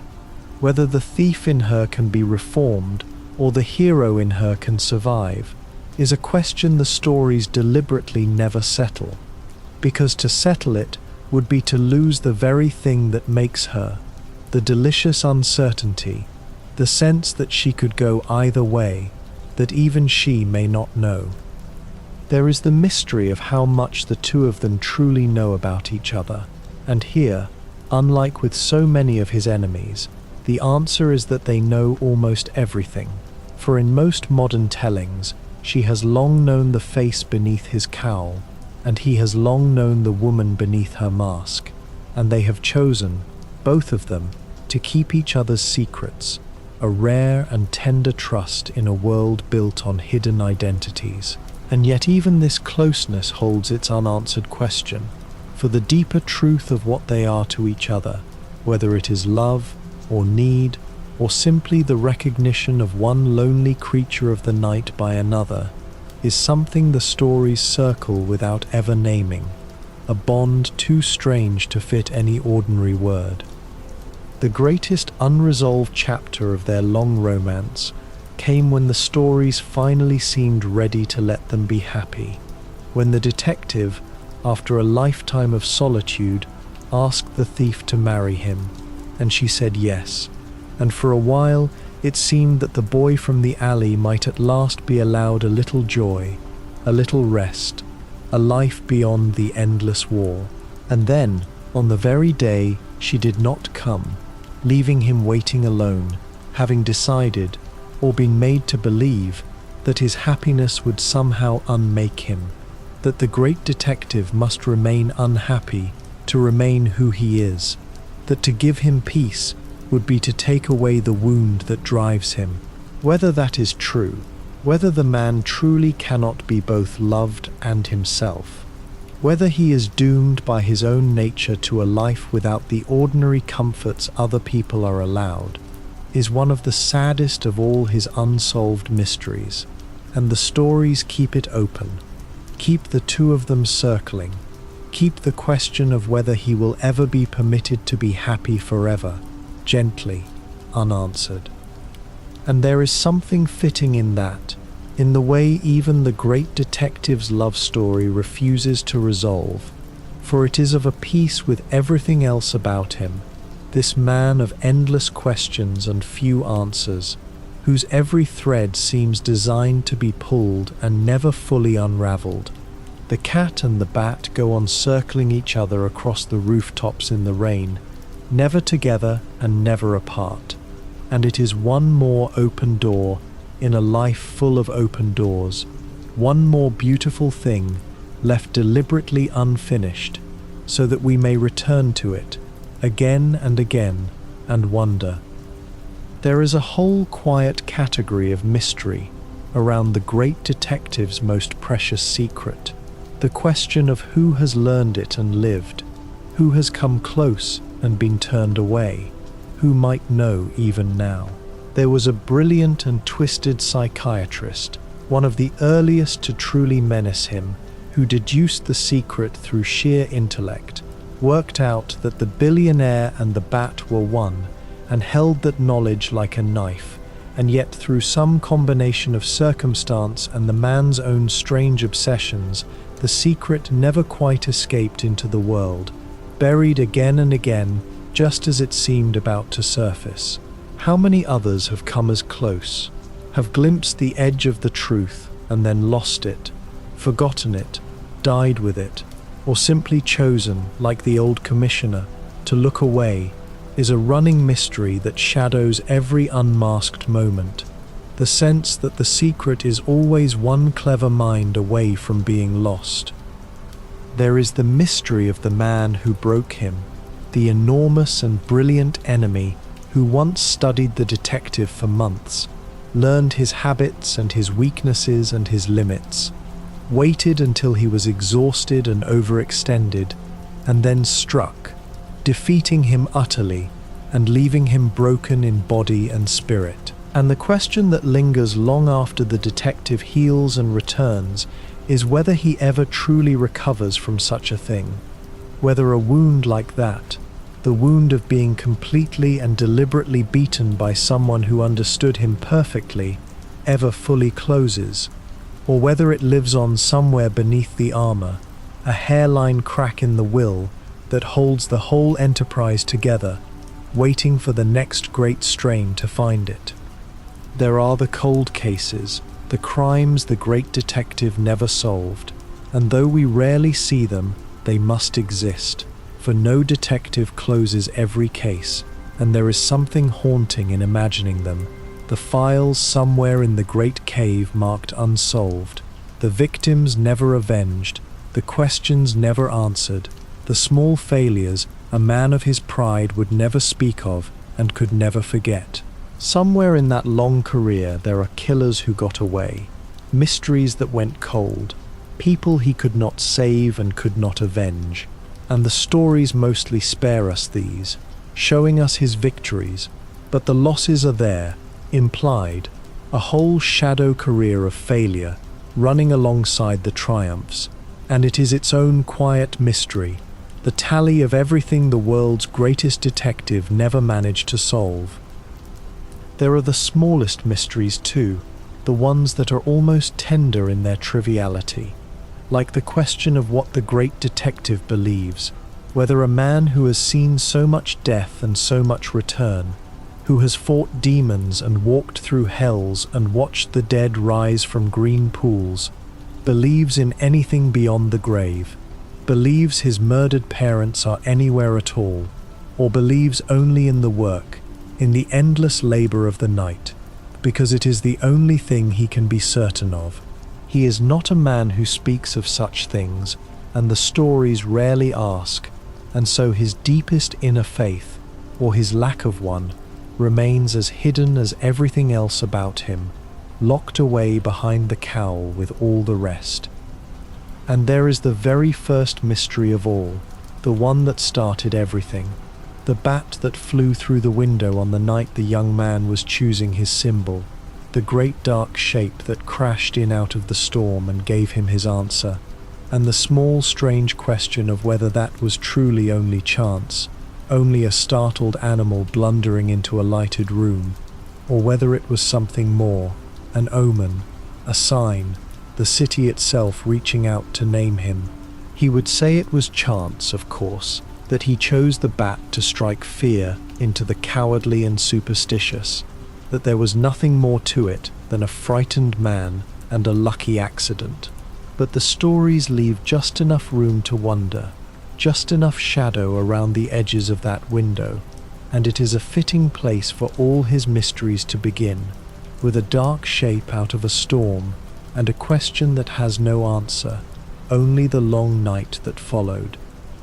Perhaps the most quietly profound of all the unanswered questions about the great detective is one that seems simple and turns out to be bottomless, the question of which of his two faces is the real one.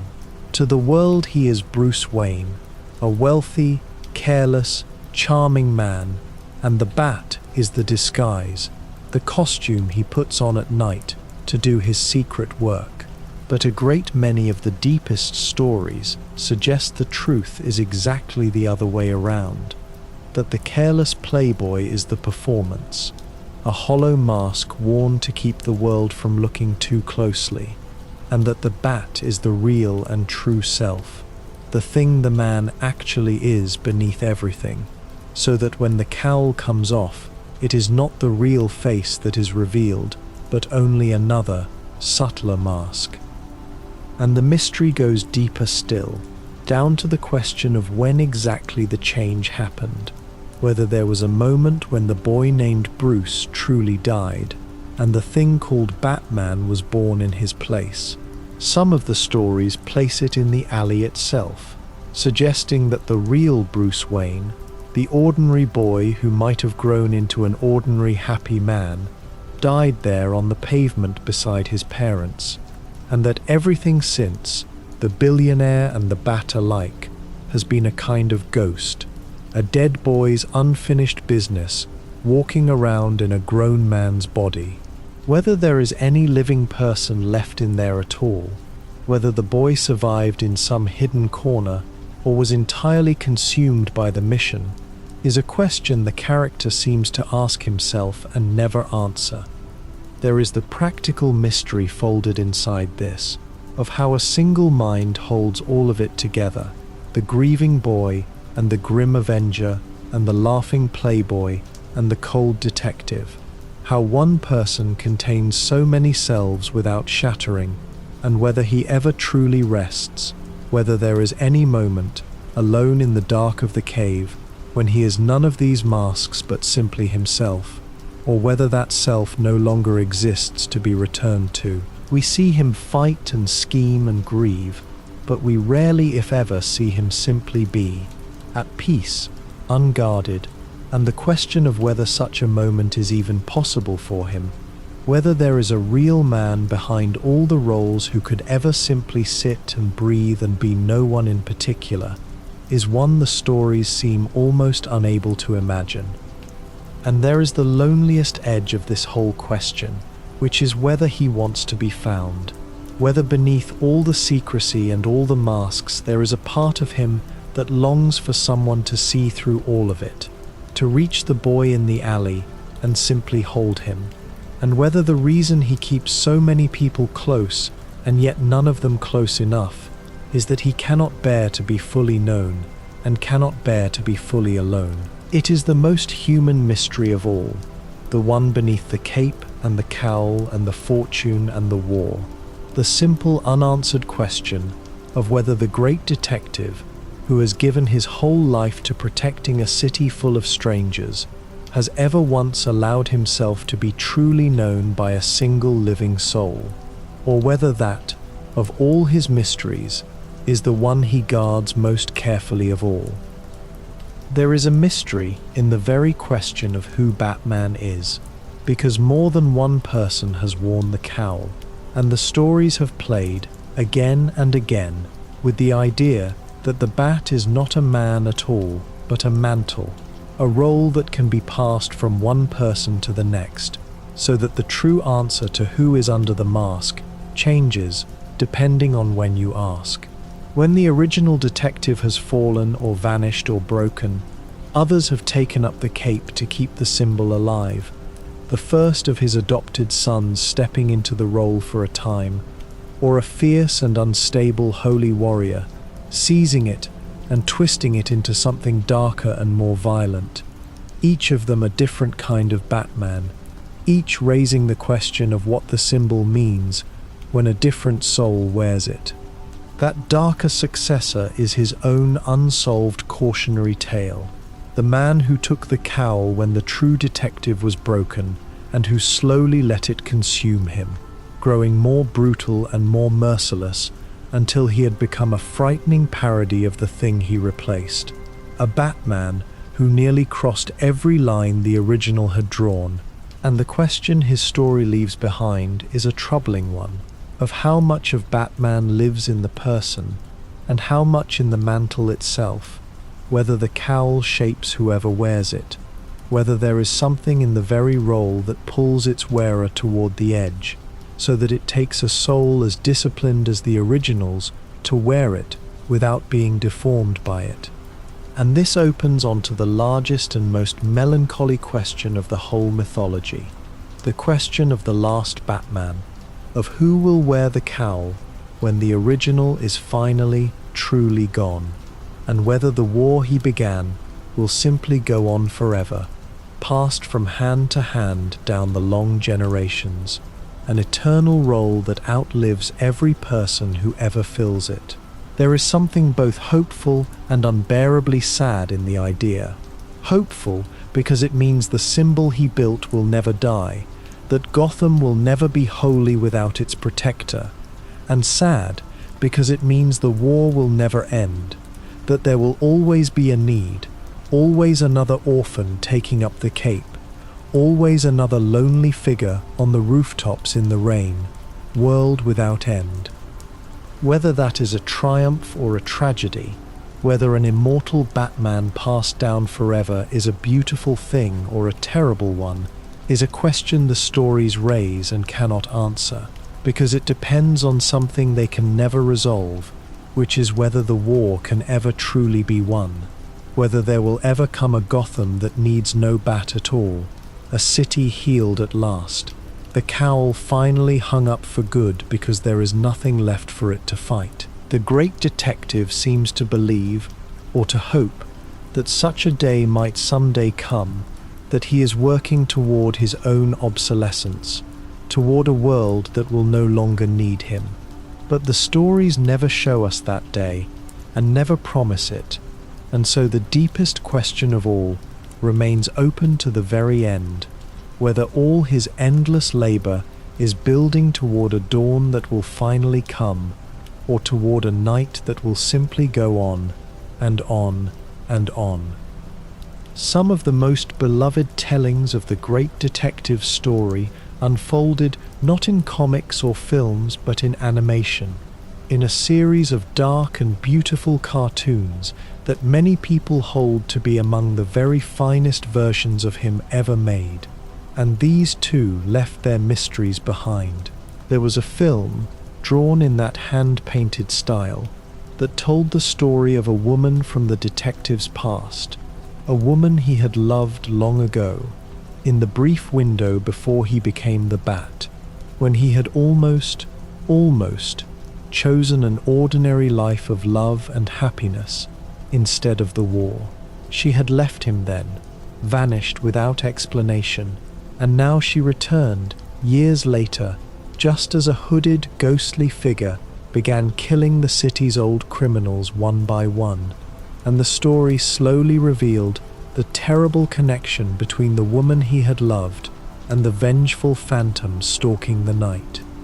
That story ended on one of the most quietly devastating unresolved notes in all of the character's history, for the woman, having done what she came to do, simply left again, standing alone on the deck of a great ship as it sailed away into the fog, her face unreadable, her future unknown, choosing her lonely path of vengeance over any chance of returning to the man who had loved her. And the detective was left standing in the dark, having glimpsed for a moment the ordinary happy life he might have had, and lost it again, and we are never told what became of her, whether she found any peace, whether their paths ever crossed again, so that she sails off into that fog and out of the story forever, a door closed gently and never reopened, one of the great sorrowful mysteries of his heart.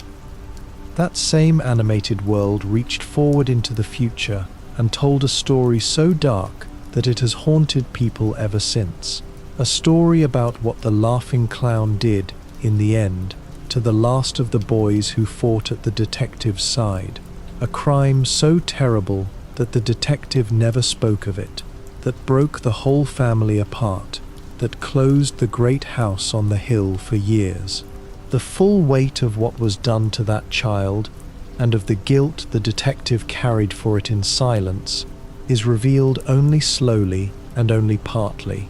and the deeper wounds of it, the question of whether the boy ever truly healed, whether any of them did, whether some things are simply too broken ever to be mended, are left in the shadows where the story clearly felt they belonged,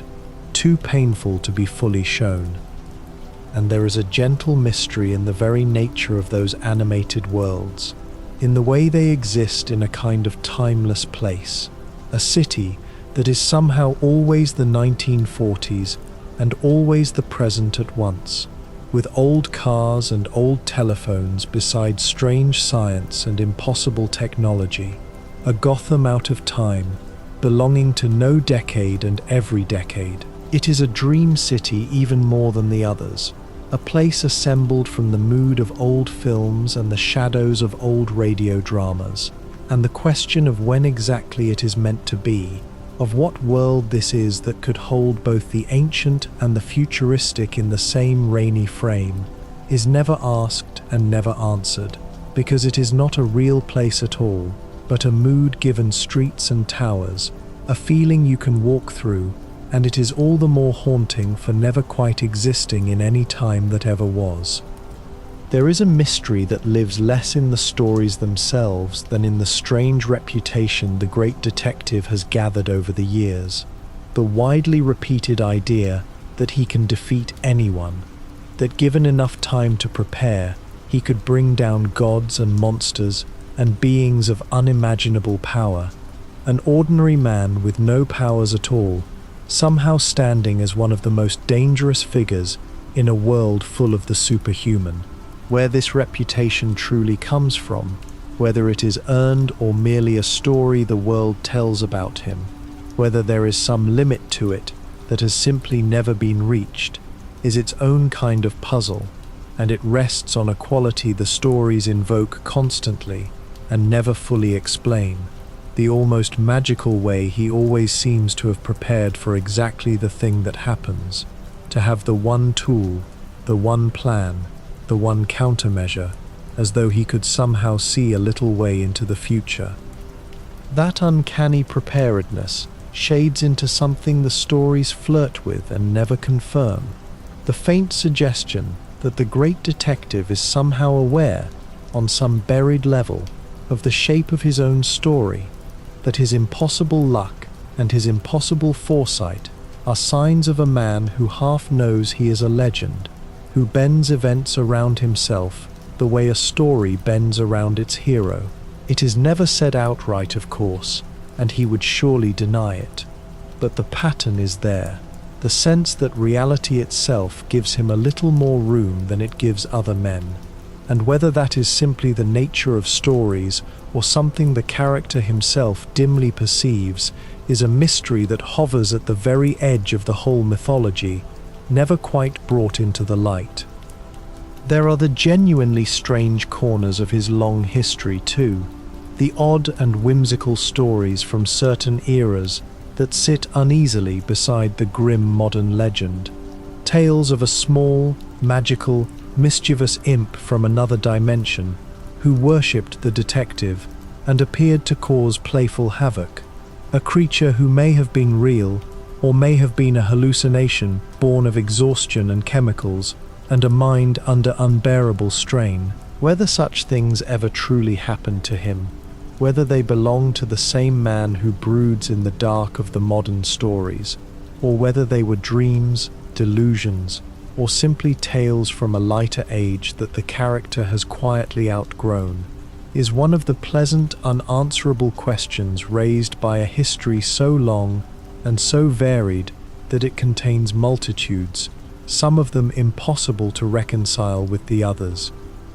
And this points back to the very first strange truth we began with, the truth that makes so many of these mysteries unsolvable in principle rather than merely in practice, which is that the great detective is not one continuous person with one continuous history at all, but a vast accumulation of stories told by many hands across many years, some of them contradicting others, some of them since erased, some of them half remembered, all of them somehow true, and none of them the final word. He has been rebooted and rewritten and reborn more times than anyone can easily count. His history wiped clean and begun again, his origin retold, his relationships reshuffled, so that asking what really happened to him is a little like asking what a dream really was,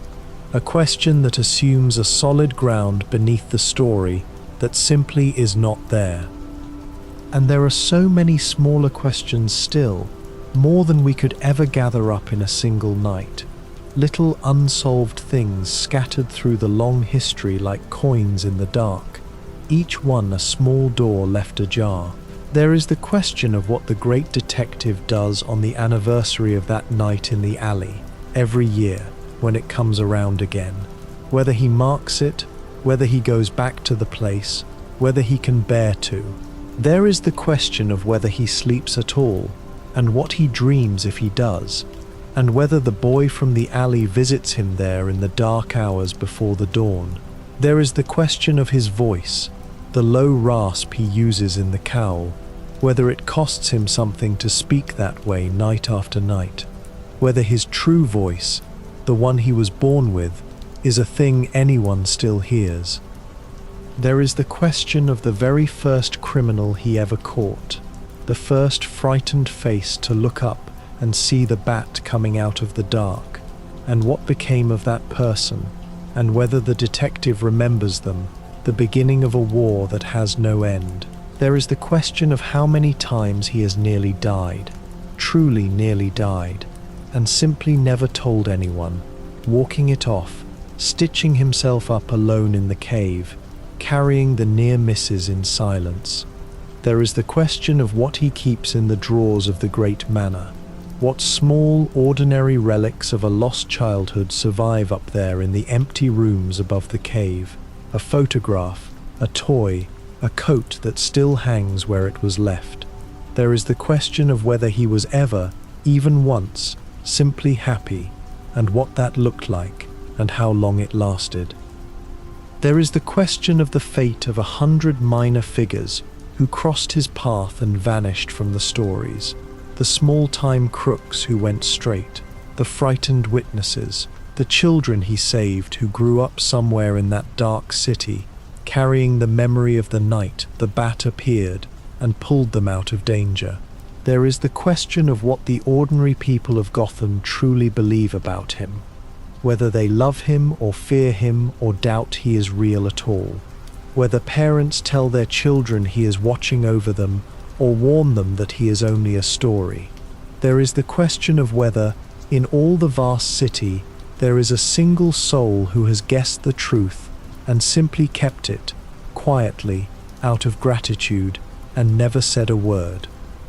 There is the question of the sheer arithmetic of his life, the number of nights, the number of wounds, the number of enemies, the number of the saved, and the number of the lost. A tally no one has ever added up, and no one ever could. A life so crowded with incident that whole years of it must have simply slipped away unrecorded, adventures no story ever told, cases opened and closed in the dark and never spoken of. And there is the largest small question of all, the one that gathers up all the others, which is simply what it is like to be him, to live inside that head, behind that cowl, to carry all of it, all the grief and all the discipline and all the secrets and all the endless unanswered questions, night after night, year after year, alone in the dark at the top of the tallest tower, watching over a city that will never know his name. We could go on gathering these questions until the dawn came up, for a story 80 years deep and told by 1,000 hands is a story with more loose threads than anyone could ever follow, more locked doors than anyone could ever open, and that, in the end, is not a flaw in it, but perhaps the truest thing about it,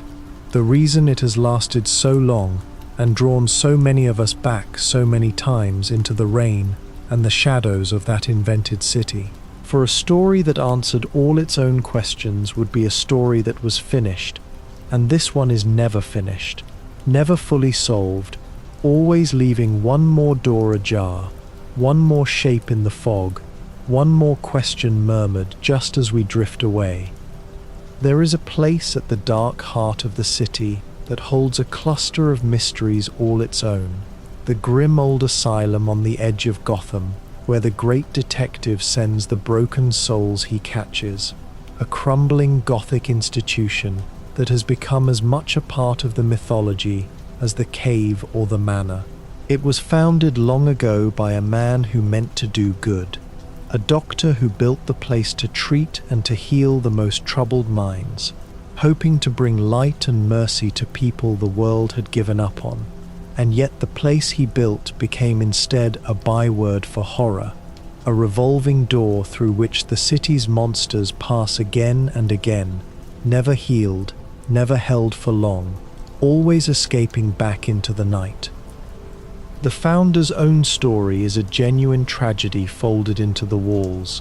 for the man who built the asylum was said to have been undone by it, his own mind giving way under the weight of the darkness he tried to treat, his family touched by violence and madness, until he himself, in some tellings, became a patient in the very institution he had raised, a healer swallowed by the thing he built to heal.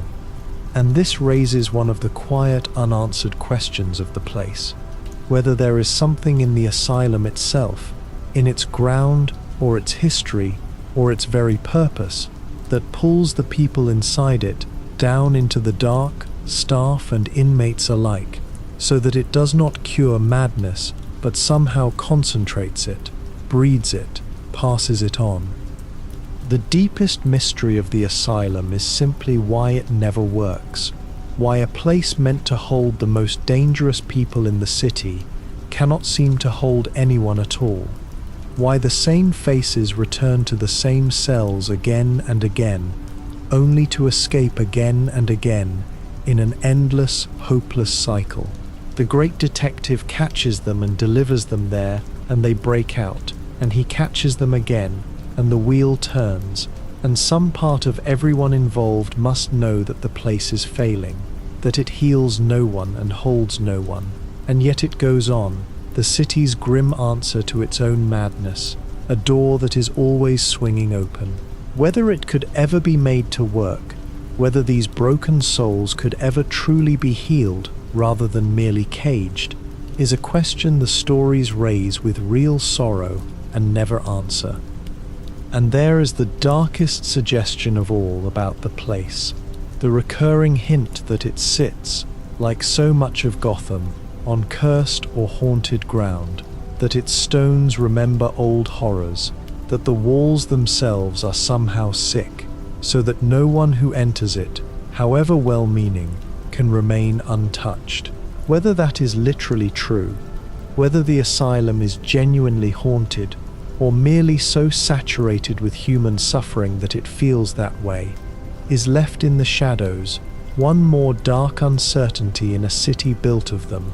and the old building broods on at the edge of Gotham, full of the city's worst nightmares, holding them badly, healing them never, keeping its own secrets behind its high black walls. There was a time when the great detective himself became the mystery, when he vanished from the world entirely, and everyone believed he was dead, and the strange manner of his going and his returning is one of the more genuinely bewildering episodes in his whole long history. In a vast and cosmic conflict against a dark god who sought to unmake all of reality, the detective did the thing he had sworn never to do, and took up a weapon against the enemy, and in the aftermath, he was struck by a terrible energy and seemingly killed, his body recovered and mourned, the whole world of heroes gathering to grieve the man who had always seemed too disciplined, too prepared, too unkillable to fall. But he was not dead, not exactly, and here the mystery deepens into something genuinely strange, for it emerged that he had not been killed at all, but cast backward through time, scattered across the ages, waking in one distant century after another, a caveman, a witch hunter, a pirate-era adventurer, a frontier gunslinger, a hard-boiled detective of a smokier age, living a fragment of a life in each and then being flung forward again to the next, slowly, painfully making his way home across the whole span of history. It is one of the oddest journeys ever given to the character, and the full logic of it, how it worked, what it meant, why the enemy's weapon should have scattered him through time rather than simply ending him, is the kind of thing the stories gesture at grandly and never quite make fully clear. There is a further mystery folded into that lost time, The suggestion that the detective, flung back to the very dawn of the city, became tangled in Gotham's oldest darkness, that his presence at the beginning of things was somehow part of why the city is what it is, that he himself, cast into the deep past, helped to shape the very curse he would spend his life fighting in the present. A loop with no clear beginning, the man and the city creating each other across the centuries. Whether that is truly what happened, whether he is somehow woven into Gotham's origins, part of the ancient pattern rather than merely its latest opponent, is left as one more shadowed possibility, too strange and too large ever to be fully confirmed. There was another time, quieter and more painful, when the great detective's other self, the man Bruce Wayne, was accused of murder, framed for a killing he did not commit, and rather than fight to clear his name, he very nearly let the identity of Bruce Wayne be destroyed entirely. So detached had he become from that self, so willing to let the mask of the ordinary man fall away and be lost, that he was talked back from the brink, reminded that Bruce Wayne was a person worth saving and not merely a costume, points again at the deepest question of the man, the question of how real the ordinary self still is to him, how close he always stands to letting it go entirely and becoming only the Bat. And it is a question that particular episode raised as starkly as any, and then, like all the others, gently left open. Among the strangest and most quietly moving of all his relationships is the one he shares with the most powerful being in his world, a figure of almost limitless strength and almost limitless goodness, a friend and an ally and, in a way, an opposite, the bright and hopeful sun to the detective's grim and earthbound shadow. The two of them are often called the world's finest team, and their friendship is one of the enduring pillars of the whole mythology, and yet it is woven through with an unresolved tension that the stories return to again and again. The uncomfortable knowledge that the detective, even as he calls this being his friend, has quietly worked out exactly how to destroy him, and keeps that knowledge ready, just in case. The mystery here is a matter of the heart more than the plot, the question of what it means to prepare for the betrayal of a friend, to sit in the dark and calmly devise the death of someone you love, because you have decided that no power that great, however good, can be left without a check. The detective would say it is not distrust, but responsibility, that he plans against everyone, himself included, that someone must be willing to think the unthinkable, so that the world is never left defenseless. And yet there is a coldness in it that the stories never fully resolve, a genuine question of whether a friendship can survive the knowledge that one friend keeps the other's execution filed away in a drawer, and whether the detective's endless preparation is wisdom or a kind of loneliness so deep it cannot even fully trust the people it loves. Stranger still is the answer from the other side,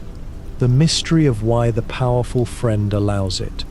why a being who could end the detective with a thought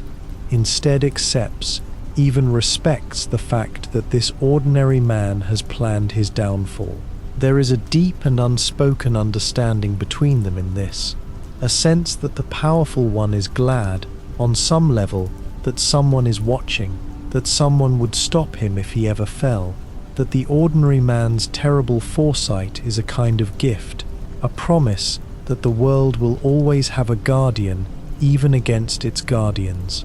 But the fullness of what passes between them, the exact weather of a friendship built on such a foundation, is never entirely spoken, left instead in glances and silences, and the things the two of them choose not to say.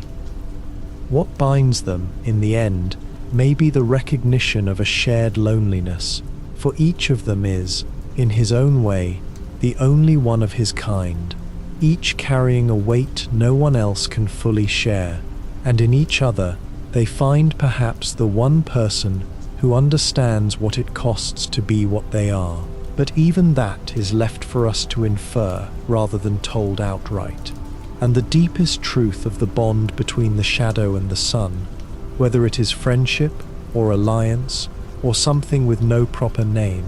whether two such different souls can ever truly know each other, remains, like everything else in this long dark story, a question gently raised and never quite laid to rest. Circling always around the laughing man is another figure who carries her own tangle of unanswered questions. The jester in red and black, who began as a bright young doctor at the old asylum, sent to study the most dangerous patient there, and drawn instead, slowly and disastrously, into loving him. Her fall is one of the saddest stories in the whole mythology. A brilliant and hopeful young woman undone by the very compassion that should have been her strength, remade into the devoted accomplice of a man who uses and discards and torments her. And the great unresolved question of her is whether she can ever truly break free of him, whether the hold he has on her can ever be fully broken, or whether some part of her will always be pulled back toward the laughing dark. Across the years, the stories have let her grow, let her walk away from him, let her find something like her own freedom and her own strange heroism, and yet they keep circling the question of whether the wound he left in her ever really heals, whether a person can be so thoroughly broken and remade and still find their way back to themselves. And the answer shifts from telling to telling, hopeful in one and sorrowful in the next, so that her freedom, like so much else in this world, is never quite settled, never quite secure. She stands as the great mythology's most painful study of a certain kind of love, the kind that looks like devotion and is really a cage, and whether she ever fully escapes it is left, gently and deliberately, open. Beside her, often, stands another, a woman more plant than person in some tellings, who commands the green and living world and has largely given up on humankind. And the bond between these two women, fierce and tender and loyal in a way neither of them found anywhere else, has become one of the quiet, warm lights in the dark mythology. But it carries its own soft mystery, the question of what these two broken souls truly are to each other, whether it is friendship or something deeper, and whether two people so wounded by the world can build, between themselves, a place safe enough to finally heal. The stories have grown gentler toward them over the years, more willing to let them have each other, and yet the fullness of what lies between them, like the fullness of so much here, is left as something felt rather than fully spoken. One more tender question the dark city keeps. And so, as the night draws in around us and the last of the day loosens its hold, it is worth resting for a quiet moment on why 100 unsolved mysteries should be such a soothing thing to drift towards sleep upon, why the very unfinishedness of it all, the open doors and the unanswered questions, should feel not troubling but strangely kind. Part of it, surely, is that there is nothing here you must solve, no puzzle you are being asked to crack, no case waiting on your answer. These are mysteries you are allowed simply to hold, to turn over gently in the dark and set back down. And there is a deep relief in that, in questions that ask nothing of you, that you may wonder at without ever being expected to resolve. And part of it is the gentle truth that some things are meant to stay unanswered, that not every question needs a solution, that there is a kind of peace to be found in mystery itself, in letting the fog stay foggy, and the shadows stay dark, and the story stay unfinished. We spend our waking hours solving things, answering, deciding, closing case after small case, and there is a quiet mercy, at the end of the day, in a world where nothing needs solving, where the great detective himself, the man who solves everything, is surrounded by questions he has simply let be, and is no less himself for it, and no less at peace. And part of it, perhaps, is that these mysteries, for all their darkness, are finally about something hopeful, about a broken person who took the worst thing that ever happened to him and built out of it a life of protecting others, who turned his grief into a vigil, his fear into a symbol, his loss into a reason to keep others from ever knowing the same loss. However many questions his story leaves open, that much is always answered, that a person can suffer terribly and choose, out of that suffering, to be a shield for others rather than a sword, and there are few gentler or more comforting thoughts to carry down into sleep than that one, the quiet proof, told 1,000 ways, that even the deepest darkness can be turned, by an act of will, toward the protection of the light. So let all of it settle over you now, softly, the whole great tapestry of it, and let it grow quiet and begin to fade. Let it drift over you one last time, the rain on the dark streets and the fog on the harbor, the broken necklace scattered in the alley, the secret society behind the owl masks, the laughing man with no name, the green pools that cheat death, the woman in the cat's mask on the rooftop in the rain, the single light burning high in the window of the old manor on the hill. Let the images grow dim and gentle and soft at their edges, no longer quite pictures now, but only a warm grey drift, kind and formless and slow, dissolving gently into the quiet, into the warmth, into the soft and steady rhythm of your own easy breathing. None of it needs anything from you now, not one of all those 100 questions, and none of them can follow you here. The detective can keep his lonely vigil without you, and the clown can keep his secrets, and the old asylum can hold its shadows behind its high black walls, and the woman in the cat's mask can go on circling the rooftops in the rain, all of them far away now, all of them only ink and light and make-believe, all of them letting you go. You do not need to hold on to any of it. You do not need to remember a single name or solve a single case or carry a single one of those open questions down into sleep with you. You may set the whole of it gently down, all of it, and let it drift off into the dark and simply rest. There is no mystery left to solve tonight, no case still open, and no shadow moving across the city. No question waiting in the dark for an answer that will not come. You have wandered a long way already into the story of the great detective, into the alley and the pearls and the murder that made him, and there is a great deal more still to drift gently through before the night is over. But there is no hurry now, and nothing you need to carry,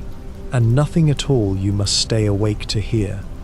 Let it all drift over you softly now, the rain on the dark streets, the fog rolling in off the harbor, the single light burning high in the window of an old manor on a hill. Let the images grow dim and gentle and soft at their edges, the way the world does in the last moments before sleep, until they are no longer quite pictures at all, but only a warm grey drift, kind and formless and slow. None of it is real, and none of it can touch you. The detective can keep his lonely watch over his rain-dark city without any help from you tonight,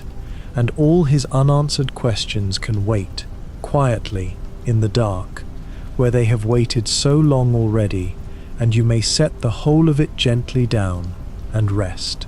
There is nothing to solve here, and nothing to fear, and nothing to do but let your body grow heavy, and your thoughts grow soft, and the last of the day drains slowly away.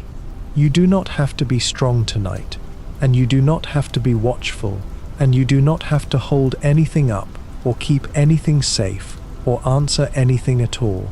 The long day is over now, every last piece of it, and you carried it well, and there is nothing left of it to solve or to finish or to fix. Only the soft dark closing gently around you like a cloak, warm and kind and yours.